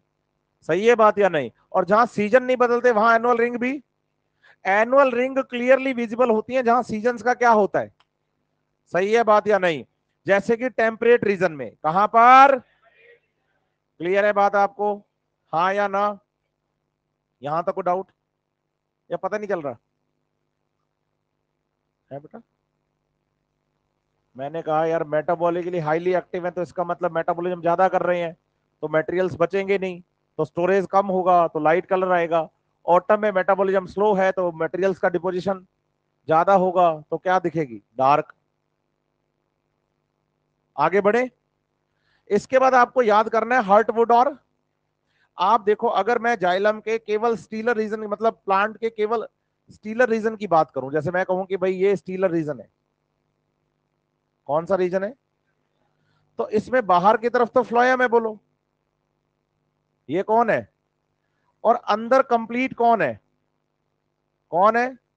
अच्छा प्राइमरी जाइलम कहां है? सेंटर में। हाँ या ना? भाई सेंटर वाले रीजन में यहां कौन आ गया? बोलो प्राइमरी जाइलम। और इसके बाहर की तरफ, अब होता क्या है कि जाइलम जब हमने पढ़ा था ना शुरू में वेसिकुलर टिश्यू के बारे में पढ़ते टाइम, तो हमने कहा था कि जाइलम के दो काम है, एक तो मैकेनिकल सपोर्ट और दूसरा conduction of water, ascent of SAP. आप बताइए प्लांट में कुछ ऐसे वेस्ट मटेरियल्स बनते हैं जो प्लांट के किसी काम के, उनको लगातार ये प्लांट क्या करता है? सेंटर वाले रीजन में डिपॉजिट करवा देता है, सेंटर वाले रीजन में डिपॉजिट करवा देता है। बोलो टैनिन्स, रेजिन्स, एसेंशियल ऑयल, गम, ये सब मटेरियल कहां आ जाते हैं? सेंट्रल पोर्शन में। और सेंट्रल पोर्शन में जब मटेरियल्स का क्या होगा? डिपोजिशन, तो यहां पर जो ट्रैकेट्स होंगी, यहां पर जो वेसल्स होंगी, इनमें तो क्या डिपॉजिट हो गया? क्या? रेजिन, टैनिन, है ना, गम्स, एसेंशियल ऑयल्स, ये सब कहां स्टोर हो गए? तो बोलो अंदर की ल्यूमेन तो ब्लॉक हो गई, तो इसका काम वाटर कंडक्शन का, हाँ या ना? तो जो सेंट्रल पार्ट है जिसका वाटर कंडक्शन का काम, उसको हमने बोला हार्टवुड। क्या बोला? क्या बोला? और जो इसके पेरीफेरी पे ये जाइलम दिख रहा है आपको बाहर की तरफ, दिख रहा है ना ये, इसको आप बोलेंगे, आप बताइए कि जो सैप वुड है ना, इसी का काम है एसेंट ऑफ सैप करवाना। हार्टवुड का काम तो मैकेनिकल सपोर्ट देना होता है। बोलो हार्टवुड का काम तो, समझ रहे हैं मेरी बात या नहीं? और बोलो हार्टवुड जितनी ज्यादा हार्ड होगी, हार्टवुड में जितने ज्यादा मटेरियल्स का क्या होगा? आपको पता है वुड की क्वालिटी उतनी अच्छी होगी, इसलिए मार्केट में वुड सस्ता भी मिलता है और महंगा भी। और किफायती ड्यूरेबिलिटी उसी की ज्यादा है जिसमें मटेरियल्स का डिपोजिशन ज्यादा है। ये दरवाजे जिसके बनाए हमने वो कौन है? समझ रहे हैं बात या नहीं? अरे हाँ ना तो बोलो, या पता नहीं चला क्या पढ़ाया है? हैं? पता चला है सबको? चलो फिर एनसीईआरटी पढ़ते हैं, देखो आप। और मजे की बात बताऊं, ये वाला पोर्शन सबसे ज्यादा टफ कहते हैं एनाटॉमी में। अगर किसी से पूछो ना कि भाई एनाटॉमी में कौन सा पोर्शन है जो तेरे को समझना है, तो उनका आंसर क्या होता है? सेकेंडरी ग्रोथ नहीं आती सर, सब बाकी सब आता है। तुम्हें आती है सेकेंडरी ग्रोथ? चलो फिर एनसीईआरटी पढ़ते हैं, देखो आप। है बेटा? तूने भी नहीं पढ़ी थी? अरे वाह, तूने क्या, तेरे जैसे पता नहीं कितना निकाल लाऊंगा मैं बाहर। हाँ इधर उधर भाई होता क्या है, classical botany, anatomy, morphology, diversity में बच्चा नोट्स पे ज्यादा फोकस करता है और एनसीईआरटी पे कम। कईयों की एनसीईआरटी में चैप्टर, कईयों के क्या 80% से ज्यादा क्लास ऐसी होगी, एनसीईआरटी यहाँ बिल्कुल अनटच होगी, ऐसे साफ सुथरी चमाचम। बाकी जगहों पे तो हम हाइलाइटर भी यूज करते हो ना, यहाँ पर तो वो भी नहीं किया होगा तुमने, क्योंकि पढ़ते ही नहीं, और फिर कहते हैं कि हमें समझ नहीं आई। तो एनसीईआरटी ऐसे समझ नहीं आती बच्चे, इसको पढ़ना पड़ता है। मेरे साथ पढ़ो, देखो समझ आती है लाइन टू लाइन या वर्ड टू वर्ड, नहीं तो बताओ। सेकेंडरी ग्रोथ टॉपिक है the growth of the roots and the stem in length with the help of the apical meristem. मैंने यहीं से शुरू किया टॉपिक आपका। Is primary growth, apart from the primary growth most dicotyledonous plants exhibit an increase in, this increase is called as, ये केवल dicot stem और dicot root में होता है, उसके अलावा कहीं नहीं पढ़ना, ठीक है। The tissue involve in the secondary growth are two, lateral meristem, vascular cambium and vascular cambium, the meristematic layer that is responsible for the cutting off xylem and phloem is called as, and in the young stem it is present in as a single layer between the xylem and lateral ill form a, मैंने भी यही बताया कि starting में ये patches की form में intrafascicular और, लेकिन बाद में ये कंप्लीट रिंग बन जाती है एक, है ना, यस और नो। अब फॉर्मेशन ऑफ कैम्बियम रिंग की बात करते हैं। In dicot stem the cells of the cambium present between the and primary phloem is known as, ये डायग्राम में आप देख लो बच्चे, जाइलम और फ्लोएम के बीच में कॉन्जॉइंट वेस्कुलर बंडल पर जो कैम्बियम है वो कौन सी है, and the cells of the medullary rays adjoining these intrafascicular cambium become meristematic। और बताओ जब हम मेडुलरी रेज की बात कर रहे हैं तो वो पैरेन्काइमा सेल्स हैं, मैच्योर हैं, और अगर वो डिवीजन करने लगे तो डी डिफरेंशिएशन, ऊपर लिखा मैंने। तो मेडुलरी रेज की सेल्स डी डिफरेंशिएशन से मेरिस्टेम होती हैं, सेकेंडरी मेरिस्टेम बनाती हैं, और उसको बोलते हैं इंटरफेसिकुलर कैम्बियम। और इंटर और इंट्रा को मिलाकर thus a continuous ring of the cambium is formed, vesicular cambium। बताओ क्या नहीं समझ आया, आगे बढ़ते हैं, एक्टिविटी की बात करते हैं। अब यहां मैंने इस डायग्राम में आपको एक्टिविटी भी समझाई है कि अंदर की तरफ जाइलम और बाहर की तरफ, लेकिन जाइलम फ्लोएम के साथ साथ मेडुलरी रेज भी बनती है, इनको सेकेंडरी मेडुलरी रेज कहा जाता है।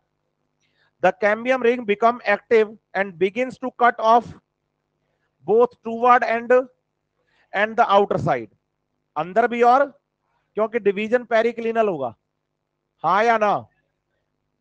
एक लाइन में बोलना छोड़ गया, कोई बात नहीं, आप ये याद रखना, कैम्बियम रिंग जो होती है वो अंदर की तरफ ज्यादा एक्टिव होती है। बोलो जाइलम ज्यादा बनता है, फ्लोएम कम बनता है, ये बात दिमाग में रखिएगा बस आप। The cells cut off toward the pith mature into the, and cells cut off toward the periphery mature into the cambium is generally more active on the than on the, clear है। As a result, the amount of secondary xylem produces, then the secondary get gradually crushed due to the continued formation and accumulation of the secondary। लगातार अंदर की तरफ xylem ज्यादा बनने की वजह से बाहर का जो फ्लोएम है वो क्या होता जाएगा, और केवल न्यूली फॉर्म फ्लोएम फंक्शनल रहेगा, पुराना फ्लोएम गायब होता जा रहा है। समझ रहे हैं बात, अरे हाँ ना तो बोलो, आगे बढ़े। लड़की तो हंस क्यों रही है, अच्छा चलो। As a result of the amount secondary xylem produce more than the secondary phloem and soon form a compact, and the primary secondary phloem get gradually due to the continued formation of the secondary accumulation of the secondary xylem। अब तो clear है, वैसे भी line में clear करवा के आया हूं आपको, पढ़ाते टाइम तो पढ़ाता तो अच्छा ही हूं मैं, ऐसी बात नहीं। भाई मैं काम का पढ़ाता हूं, बस मेरे साथ प्रॉब्लम ये है, मेरे को वो बच्चे कम पसंद करते हैं जो कहते हैं कि हम तो ये भी बताओ वो भी बताओ। मैं कहता हूं कि भाई ये भी बताओ वो भी बताओ, मेडिकल कॉलेज में जाके करना। अगर तू मुझसे कॉलेज की क्लास में पढ़ रहा होता तो मैं फिर कॉलेज की किताबें पढ़ाता, रेफरेंस बुक पढ़ाता कि इस किताब में ये लिखा है, इस किताब में ये लिखा है। समझ रहे हो मेरी बात, क्योंकि कॉलेज में डिटेल करवाई जाती है। तुम स्कूल के रहे नहीं, कॉलेज पहुंचे नहीं। हाँ, तो यहाँ केवल आपको उतना पढ़ना जो आपको कॉलेज पहुंचाने लायक है। समझ रहे हैं मेरी बात या नहीं, क्योंकि यहाँ आपको ना डिग्री मिलनी है, ना आपको सर्टिफिकेट मिलना है कि आपने कोटा में कितने साल लगाए, इसका कोई फायदा नहीं है। नहीं समझ रहे आप मेरी बात। तो फायदा यह है कि जल्दी से पढ़ो, काम का पढ़ो, जितना काम का है वो पढ़ो और निकलो, बस। समझ रहे हैं मेरी बात या नहीं। और मुझे बताओ मेडिकल कॉलेज में ये सेकेंडरी ग्रोथ कहाँ काम आएगी,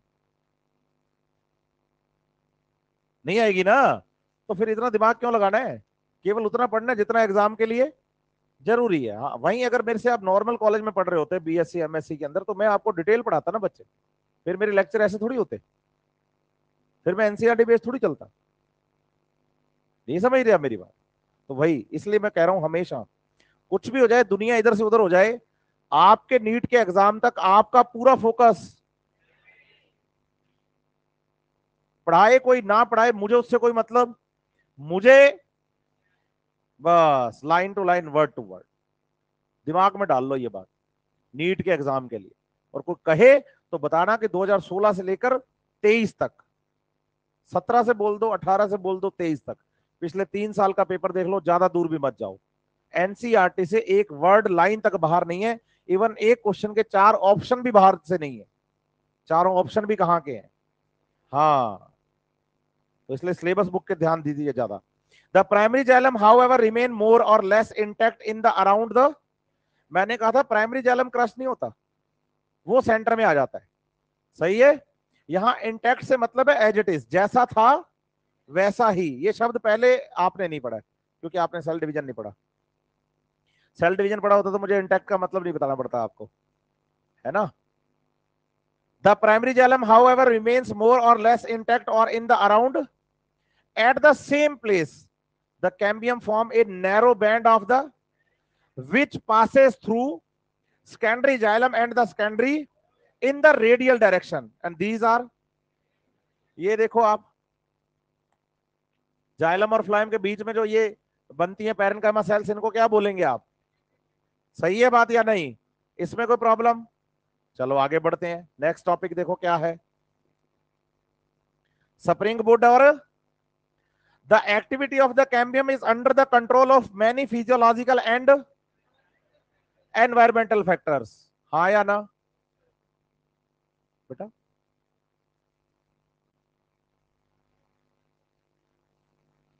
हाँ हाँ, तो ऐसे समझ, जैसे ये फ्लोएम बनाया अभी, ये कौन सा है? अब दोबारा जब फ्लोएम बनाएगा तू, तो इसकी जगह नया फ्लोएम आएगा ये। तो पहली बार जो क्रश हुआ तो वो तो प्राइमरी था, उसके बाद लगातार जो क्रश हो रहा है वो कौन है?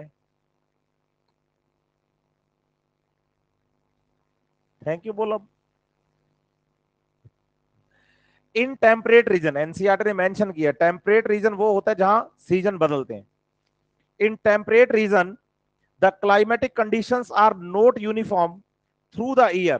In the spring season, cambium is very active, yes or no, and produces a large number of having vessels with the wider the wood in the season is called as, and the early wood, या तो spring wood बोलो या फिर in the cambium is less active and form a fewer gyllary element that have narrow vessels, and this wood is called as autumn, और दोनों में से light कौन सी और डार्क कौन सी?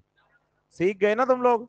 The spring wood is lighter in colour and has the lower, where the autumn wood and has the two kinds of wood that appear as alternate concentric ring, concentric मतलब गोल, centre से, है ना, एक ही centre से originate हुई है, constitute the an annual annual ring scene in the cut stem give an estimate of the, और मैंने कहा कट बेस से करना, ऊपर से नहीं।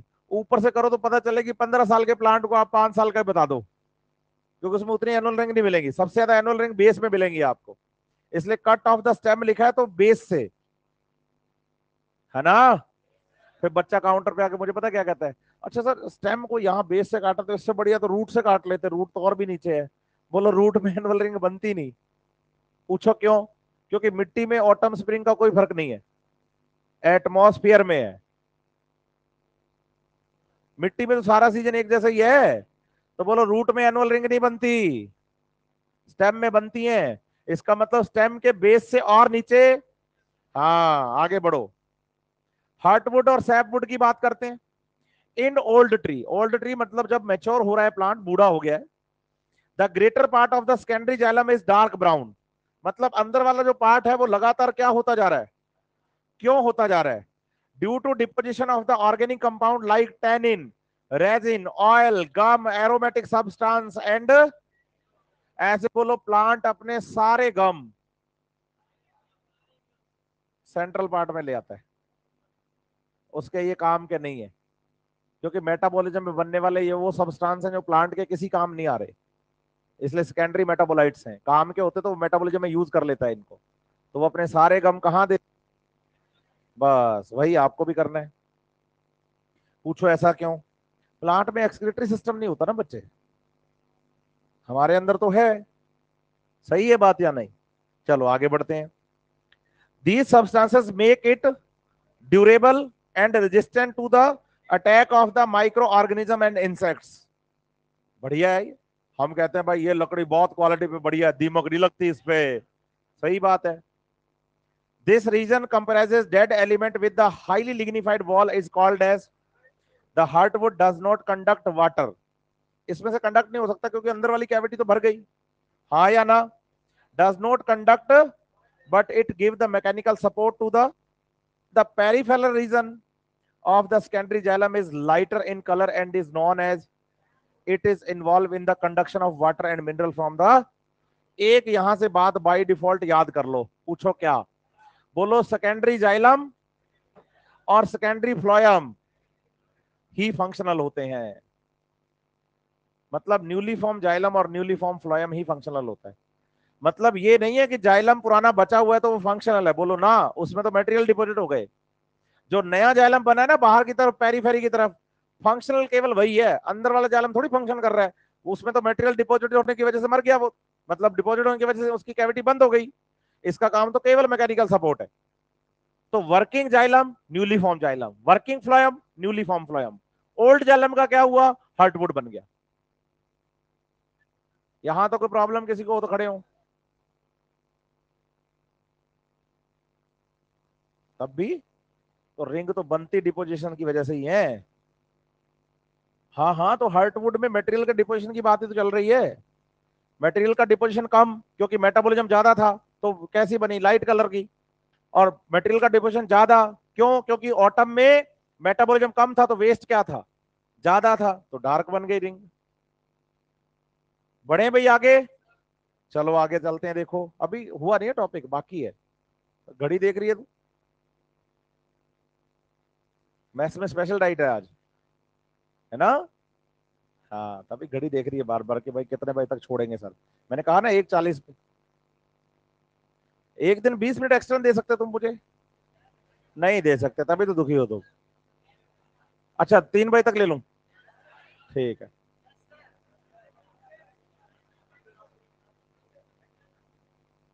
अरे बेटा आओ पढ़ ले अपने आप, जितना बोलोगे उतना टाइम बर्बाद करोगे, सिंपल बात है। देखो ये सेंटर वाला रीजन जो था ना, इसको स्टील कहते हैं हम, ये स्टीलर रीजन है, हाँ या ना? इस स्टीलर रीजन में जाइलम था या नहीं था? ये जो व्हाइट कलर की लाइन दिख रही है ना, इस पे व्हाइट कलर की लाइन पे ये कलर दिखेगा, बोलो ये है वेसिकुलर कैम्बियम। और वेसिकुलर कैम्बियम में बाहर की तरफ ये वाला जो हिस्सा है फ्लोयम है, और अंदर की तरफ जाइलम में सैपवुड और हार्टवुड अभी भी पड़ी है हमने। सही है? और बाहर की तरफ फ्लोयम है, इसमें कोई प्रॉब्लम? ठीक है। अब आप बताओ कि ये जो बाहर आपको रिंग दिख रही है ना, ये वाली, इसको बोलना है कॉर्क कैम्बियम। क्या बोलना है? इसका दूसरा नाम बोलो फैलोजन।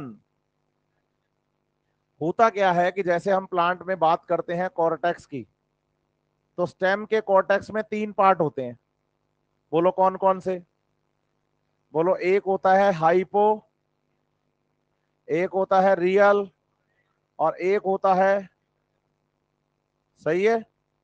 अगर कोई आपसे कहे कि भाई कोर्क कैम्बियम क्या है, तो आप बताना कि कोर्क कैम्बियम, बोलो ऐसे,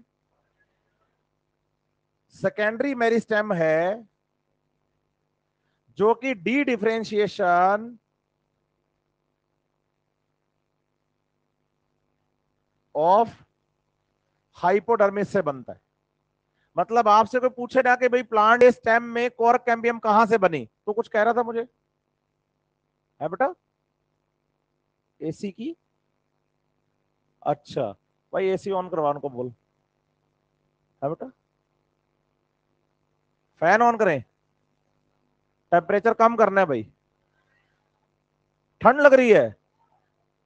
अच्छा तो निकल के साइड में तू बैठा, उसके सामने है डक्ट के, साइड वाइड में हो जा कहीं। अरे ये चाह रहा है कि मैं कल भी आऊं। चलो बेटा प्लीज कर लो टॉपिक, है ना, फिर मैं थोड़ा सा इलाज करने पे आऊंगा, फिर आपको अच्छा नहीं लगेगा। और मैं चाहता हूं कि लास्ट क्लास है तो मुझे आप एक बुरी याद की फॉर्म में ना याद रखें, है ना। तो प्लीज रिक्वेस्ट है, मैं किसी से कुछ बोल नहीं रहा आज, तो इसका मतलब सिंपल है कि भाई मैं आपको एक ही बात समझा रहा हूँ कि भाई लास्ट टाइम चल रहा है तो मत ऐसे करो आप, ठीक है। तो कॉर्क कैम्बियम फैलोजन है, ये बनी किससे है बच्चे, हाइपोडर्मिस से। अब आप बताओ कॉर्क कैम्बियम है तो कैम्बियम की जो लेयर होगी, जैसे मैंने ये कहा कि कैम्बियम सेल है ये, तो कैम्बियम सेल जो है वो दोनों तरफ ही तो डिवाइड करेगी, दोनों तरफ डिवाइड करेगी तो नई सेल्स का फॉर्मेशन करेगी, कि जैसे कैम्बियम है तो कैम्बियम में डिवीजन होगा, तो डिवीजन से दोनों तरफ नई सेल्स बनेगी या नहीं बनेगी। बोलो जो सेल्स तो डिवीजन से बाहर की तरफ नहीं बनती हैं उनको तो कहा जाता है फैलम, क्या कहा जाता है, और जो अंदर की तरफ बनती है उनको कहते हैं फैलोडर्म, या इसे बोलते हैं सेकेंडरी कॉर्टेक्स। क्या बोलेंगे, फैलोडर्म या सेकेंडरी, फैलोडर्म या सेकेंडरी। अब बताओ कि जो कॉर्क कैम्बियम से बाहर की तरफ सेल्स बन रही है ना, उनको हम क्या बोल रहे हैं, फैलम। अब बताओ कि जो फैलम की सेल्स हैं, बोलो, due to deposition of suberin cells become dead and impermeable. समझ रहे हैं मेरी बात या नहीं, डेड भी हो गई हैं, और बताइए इस पूरी लेयर का नाम कॉर्क। क्या याद करोगे, क्या बोलोगे, सबसे बाहर वाली जो आउटर कवरिंग दिख रही है ना आपको डेड सेल्स की, इसका नाम क्या है, क्या नाम है, सुबेराइज होती है यहां की सेल वॉल वाटर लॉस को कम करने के लिए। समझ रहे हैं मेरी बात या नहीं। आप बताइए हमारे पास आउटर रीजन में स्टील के बाहर की तरफ तीन टिश्यू हैं, एक का नाम फैलम, एक का नाम, एक का नाम,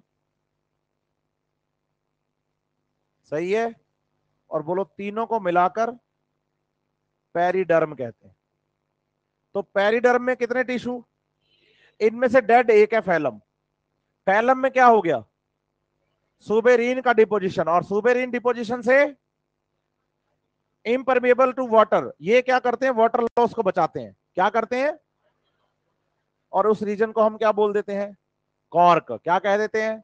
लेकिन इससे एक नुकसान भी हो गया, पूछो क्या, अंदर की तरफ जितनी भी लिविंग सेल्स हैं उनका दम घुट गया, क्योंकि वो गैसेस एक्सचेंज कैसे करेंगे, जिंदा कैसे रहेंगे रेस्पिरेशन के लिए, हाँ या ना।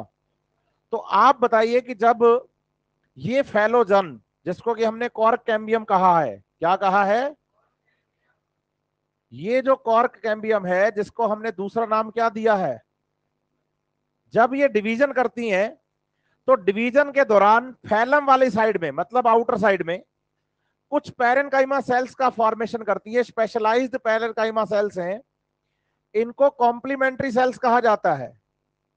क्या कहा जाता है, ये कैसी सेल्स हैं, कैसी सेल्स हैं, हालांकि बाहर की तरफ बनने वाली सेल्स किसको बनाती हैं और उनमें डिपोजिशन किसका हो जाता है, लेकिन कुछ सेल्स ऐसी होती हैं जिनमें सुबेरिन का डिपोजिशन, और जिन सेल्स में सुबेरिन का डिपोजिशन नहीं होता उनको क्या कहते हैं।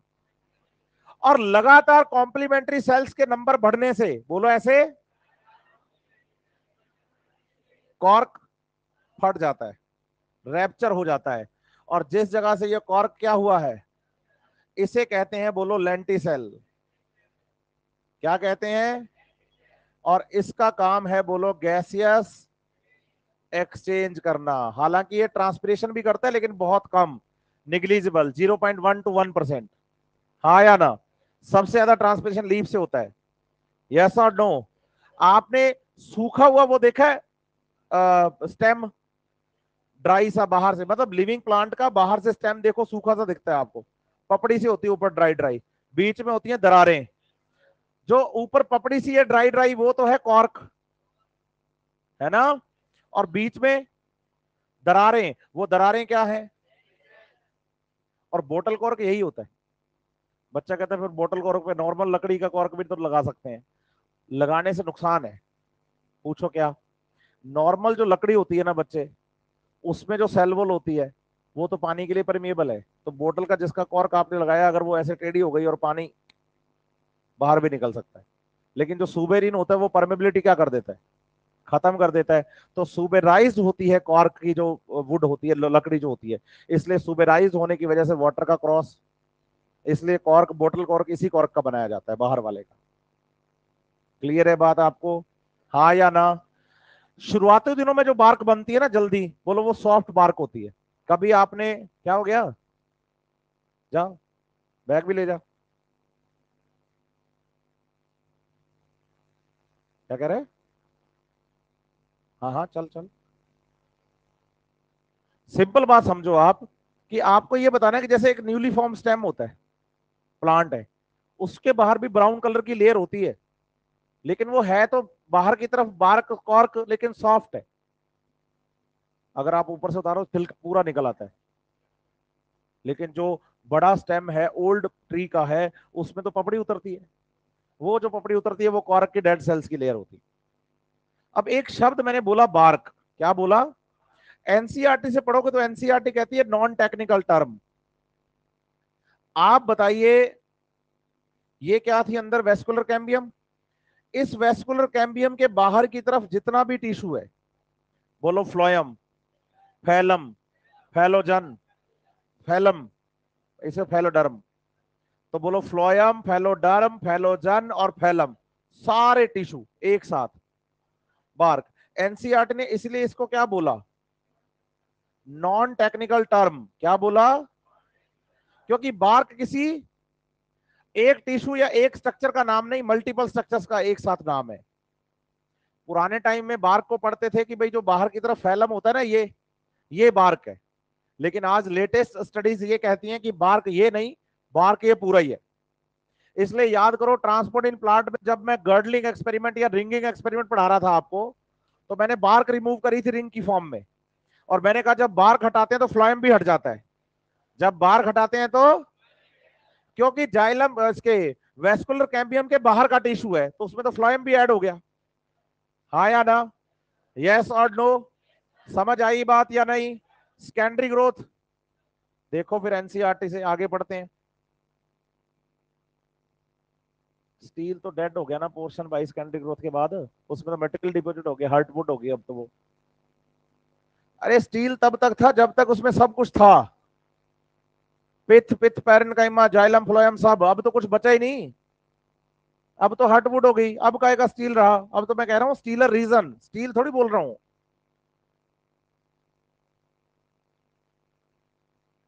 मैं समझ गया तेरी बात।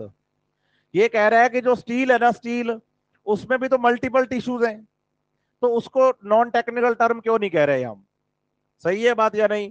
क्योंकि वो पार्ट है प्राइमरी प्लांट बॉडी का। किसका? और ये कब बने? सेकेंडरी ग्रोथ के टाइम पर। समझ रहे हैं मेरी बात या नहीं?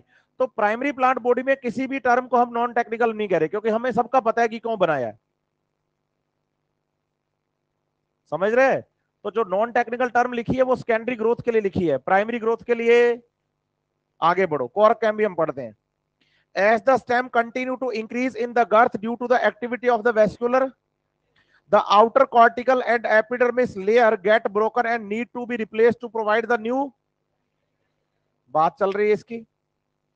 Hence sooner or later another meristematic tissue is called as, और इसका दूसरा नाम, सही है, develop usually in the cortex from hypodermis. ये एनसीईआरटी ने लिखा नहीं, मैं बता रहा हूं आपको कि हाइपोडर्मिस जो होती है वो कॉर्क कैम्बियम को बनाती है। हाँ या ना? आगे बढ़ो। Phellogen is couple of layer thick, it is made up of thin walled and phellogen cut off the both side, मतलब बाहर और अंदर दोनों तरफ नई सेल्स का फॉर्मेशन ये करेंगे, तो पेरिक्लिनल डिवीजन होगा यहां पर। The outer cell differentiate into cork, और देखो बाहर वाला हिस्सा क्या है, कॉर्क कैम्बियम के, and while inner cells differentiate into secondary cortex, और the cork is impervious to water due to the suberin deposition in the cells of the secondary cortex are, मतलब ये वाला जो हिस्सा है यहां की सेल्स कैसी है, और उनमें इंटरसेलुलर स्पेस होते हैं, और ये इंटरसेलुलर स्पेस गैसेस एक्सचेंज किसके थ्रू करते हैं, किसके थ्रू करते हैं, लेंटिसेल्स के। हाँ गलत जगह हो गया, बस 10 मिनट में हो जाएगा टॉपिक अपना, लास्ट है। तो आप बताइए, the cells of the secondary cortex are parenchymatous, phellogen, phellem और फैलोडर्म, तीनों को एक साथ मिलाकर क्या बोल देते हैं, क्या बोल देते हैं, पेरिडर्म। सही है। फिर कह रहे हैं due to the activity of the pressure build up on the remaining layers of to the phellogen and ultimately these layers die and, or bark is a non-technical term that refer to the tissues exterior to the vascular cambium, vascular cambium के बाहर की तरफ पूरा tissue क्या है, क्या है, bark refer to as the number of the tissue types periderm and bark that is formed early in the is called as early, और मैंने कहा ना कि पतला स्टेम होता है तो वहां पर जब बार्क होती है तो उसको उतारते हो छिलका पूरा ही उतर जाता है, लेकिन बाद में जो बार्क होती है वो हार्ड हो जाती है, हाँ या ना, तो लेटर और हार्ड बार्क कहते हैं ऐसे। Name the various kind of cells layer which constitute the bark, बोलो फ्लोयम, फैलोडर्म, फैलोजन, फैलम, बाहर की तरफ वेस्कुलर कैम्बियम के। सही है। फिर कह रहा है at certain regions phellogen means cork cambium cut off the closely arranged the parenchymatous cells on the outer side instead of the these parenchymatous cells soon rupture the epidermis, हाँ या ना, forming a lens shaped opening called lenticels। मैंने कहा ना इन sales का नाम NCERT ने theory में, लेकिन डायग्राम में देखो यहां आपको कॉम्प्लीमेंट्री सेल्स दिखेंगी लेंटिसेल्स बनाती हुई। इन पैरेन्काइमेटस सेल्स का नाम क्या है, कॉम्प्लीमेंट्री सेल्स, हाँ या ना, और लेंटिसेल्स परमिट करते हैं exchange of the between the outer atmosphere and the internal tissue of, and these occurs in most woody trees. बड़े बड़े दरारों का डायग्राम एनसीईआरटी ने यहां दिया, देखो आप, ऐसा आपने लेंटिसेल्स को देखा है इसमें, हाँ या ना। लेकिन जब हम सेकेंडरी ग्रोथ इन रूट की बात करें, किसकी, तो रूट में कॉन जॉइंट वेस्कुलर बंडल तो होते नहीं, अगर तो होते कॉन जॉइंट वेस्कुलर बंडल, जैसा कि हमने स्टेम में पढ़ा कि अगर आप टीएस ऑफ स्टेम पढ़ो तो बाहर फ्लोएम और अंदर, और बीच में यहां इंट्राफेसिकुलर कैम्बियम थी, यहां ये वाला सीन तो रूट में है ही नहीं, तो रूट में बोलो क्या होता है, कंजक्टिव टिश्यू होता है, क्या होता है, और बताओ इस कंजक्टिव टिश्यू की जो सेल्स हैं वो बनाती हैं सेकेंडरी मेरिस्टेम वेसिकुलर कैम्बियम को, किसको, बोलो इनिशियली वेसिकुलर कैम्बियम वेवी बनती है, देखो आप वेव ने वेव जैसी बनी है यूं, हाँ या ना, कि ये जो वेसिकुलर कैम्बियम बनेगी ना शुरू में, हाँ या ना, क्या बनेगी, वेसिकुलर कैम्बियम, ये कैसी बनेगी इनिशियली, इनिशियली कैसी बनेगी, वेवी, वेव जैसी। सही है। लेकिन अब आप समझो कि जाइलम के ठीक सामने जो होती है ना ये कैम्बियम रिंग, यहां पर बोलो ये सेल डिवीजन करती है ज्यादा, सेल डिवीजन क्या करती है, और फ्लोएम के सामने सेल डिवीजन, समझ रहे हैं मेरी बात, फ्लोएम के सामने सेल डिवीजन ज्यादा और जाइलम के सामने सेल डिवीजन कम, ये जाइलम है, और ये, और दोनों अलग अलग रेडियस पर हैं। तो बताओ फ्लोएम के ठीक सामने की जो कैम्बियम होती है वो ज्यादा डिवीजन करती है, फास्ट डिवीजन करती है, उससे फायदा क्या होगा, बोलो थोड़ी देर में ये वेव जो है वो एक सर्कुलर रिंग में आ जाएगी, और उसके बाद की कहानी सेम जैसी हमने पढ़ी, अंदर सेकेंडरी जाइलम, बाहर सेकेंडरी फ्लोयम। समझ रहे हैं बात या नहीं? उसके आगे में कोई चेंज, अंदर की तरफ जाइलम और बाहर अंदर हार्टवुड और सैपवुड। बस एनुअल रिंग वाला कॉन्सेप्ट नहीं आएगा यहां, स्प्रिंग वुड और ऑटम वुड नहीं पढ़नी, क्योंकि मिट्टी में सीजन थोड़ी बदलेंगे, हाँ या ना? लेकिन समझने की बात एक और है, बात यह है कि जो वेसिकुलर कैम्बियम होती है ना, कौन, बोलो डेवलप, वेसिकुलर कैम्बियम तो कंजक्टिव टिश्यू से डेवलप हो रही है, बोलो डेवलप फ्रॉम कंजक्टिव टिश्यू। लेकिन इसके बाहर यहां क्या बनेगी, बोलो कॉर्क कैम्बियम। क्या बनेगी, क्या बनेगी? और बोलो cork cambium develop from pericycle. बच्चा कहता है सर स्टेम में तो आपने पढ़ाई थी कि कॉर्क कैम्बियम कहां से डेवलप होती है, सही है बात या नहीं? लेकिन रूट में कहां से डेवलप होती है, कहां से? एनसीईआरटी पेज नंबर 91 खोलो, मैंने छुड़वाई भी थी ये लाइन आपको। 91 पे देखो, ऊपर से 10वीं लाइन है, पेरिसाइकिल बोल्ड करके लिखा हुआ है, लिखा है। फिर उसके बाद एनसीईआरटी कह रही है कि initiation of the lateral root and vascular cambium during the secondary takes place by these cells. समझ रहे हैं बात या नहीं, हाँ या ना? अच्छे से। एक बात और समझनी है, पूछो क्या? जैसे ना अपने प्लांट की बात करें कि भाई ये एक प्लांट है, कितने बच्चों ने लकड़ियां तोड़ी हैं कभी? टहनी तोड़ के लकड़ियां तोड़ी हो, ऐसे तोड़ लेते हो क्या? आप देखना, जैसे स्टेम होता है ना, स्टेम,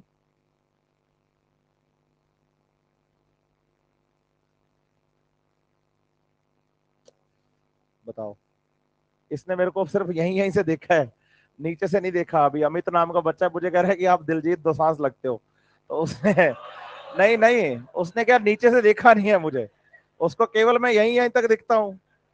नहीं समझ रहे आप मेरी बात, हाँ या ना? हाँ, तो थोड़े दिनों में वो फील किसी और का लेता फिर वो। हाँ अमित, तेरे को पता नहीं है बेटा अभी।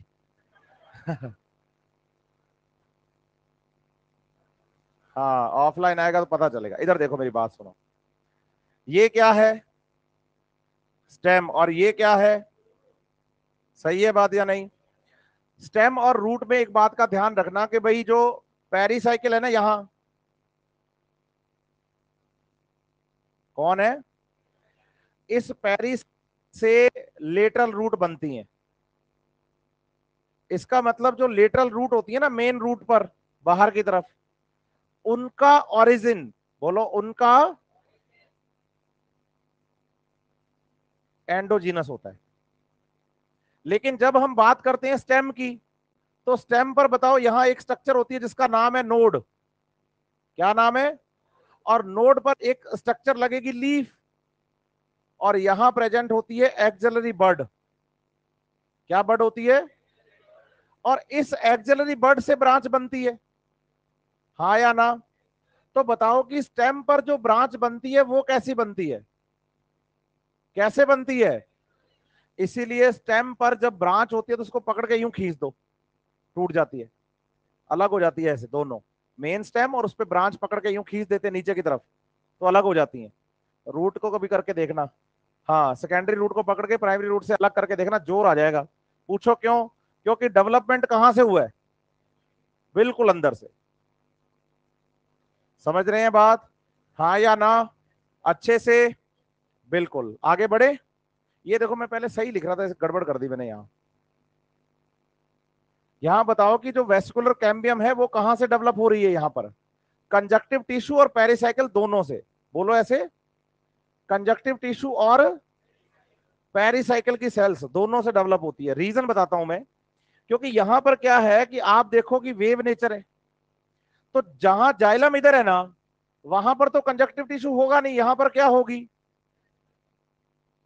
लेकिन इस हिस्से में कौन है, कंजक्टिव टिश्यू। तो जाइलम और फ्लोएम के बीच में कंजक्टिव टिश्यू, और यहां पर कौन, इसलिए तो वेव नेचर बना ना इसका, हाँ या ना? लेकिन एनसीईआरटी ने केवल केवल किसका बारे में लिखा है, लेकिन हमें पता होना चाहिए कि साथ में हेल्प कौन करता है, वरना ये रिंग बनती नहीं ना। क्लियर है बात या नहीं, हाँ या ना? रूट के बारे में, स्टेम के बारे में। चलो फिर, अभी 5 मिनट बाकी है, 40 तक बोला था, 35 हुए हैं। कोई डाउट हो तो मुझसे पूछ सकते हैं आप। है बेटा, क्या बताया था लास्ट वाला, बताओ। हाँ हाँ भाई, 1 मिनट बच्चे, 1 मिनट, ऐसे क्या कर रहे हो? जिसको जाना है वो बैग उठाओ, चलो। अभी कह दो ना 10 मिनट रुक जाओ बेटा, इसके बाद पार्टी है आपकी, तो एनर्जी पता नहीं कौन से लेवल पे जाएगी। आप बताओ कि ये क्या है और ये क्या है, सही है बात या नहीं? अब जाइलम और फ्लोएम है डिफरेंट रेडियस पर, तो जाइलम और फ्लोएम के बीच का जो टिश्यू होता है ना, ये वाला, इस टिश्यू को क्या कहा जाता है? और साथ ही साथ इधर वाले हिस्से में एंडोडर्मिस के ठीक नीचे कौन है? तो पेरिसाइकिल और कंजक्टिव टिश्यू की जो सेल्स हैं वो किसमें चली जाती हैं? डी डिफरेंशिएशन में। और क्या करने लगती हैं? Cell division. और जब सेल डिवीजन करने लगेंगी तो ये हिस्सा पेरिसाइकिल वाला, ये कंजक्टिव टिश्यू वाला, ये पेरिसाइकिल वाला, ये कंजक्टिव टिश्यू वाला, तो ऐसे करके ये रिंग कैसी बन जाएगी? वेव नेचर की। लेकिन फिर आप बताइए कि जो हिस्सा फ्लोएम के ठीक यहां सेल डिवीजन क्या होगा? ज्यादा सेल डिवीजन होने से थोड़ी देर में ये रिंग कैसी आ जाएगी? सर्कुलर फॉर्म में। बाकी सारे काम रूट और स्टेम में बिल्कुल। लेकिन आपको यह याद रखना है कि जो लेटरल रूट्स डेवलप होती हैं वो कहां से? तो एंडोजीनस फॉर्मेशन होता है लेटरल रूट्स का, लेकिन ब्रांच जो बनती है वो कहां से बनती है? एक्सिलरी बर्ड से, तो एक्सोजीनस। हाँ या ना? कोई प्रॉब्लम? देखो फिर एनाटॉमी हो गया तुम्हारा, है बेटा। डाइकोट रूट में गलत लिखा हुआ है, रूट में थोड़ी बनती है एनुअल रिंग्स। हाँ हाँ, हटा दो उसको। हाइपो, देख अगर तो बात करें अपने डाइकोट स्टेम के लिए, तो हाइपोडर्मिस मैकेनिकल सपोर्ट और फोटोसिंथेसिस करती है, सही है। और अगर का बात करें मोनोकोट के लिए, तो केवल मैकेनिकल सपोर्ट देती है।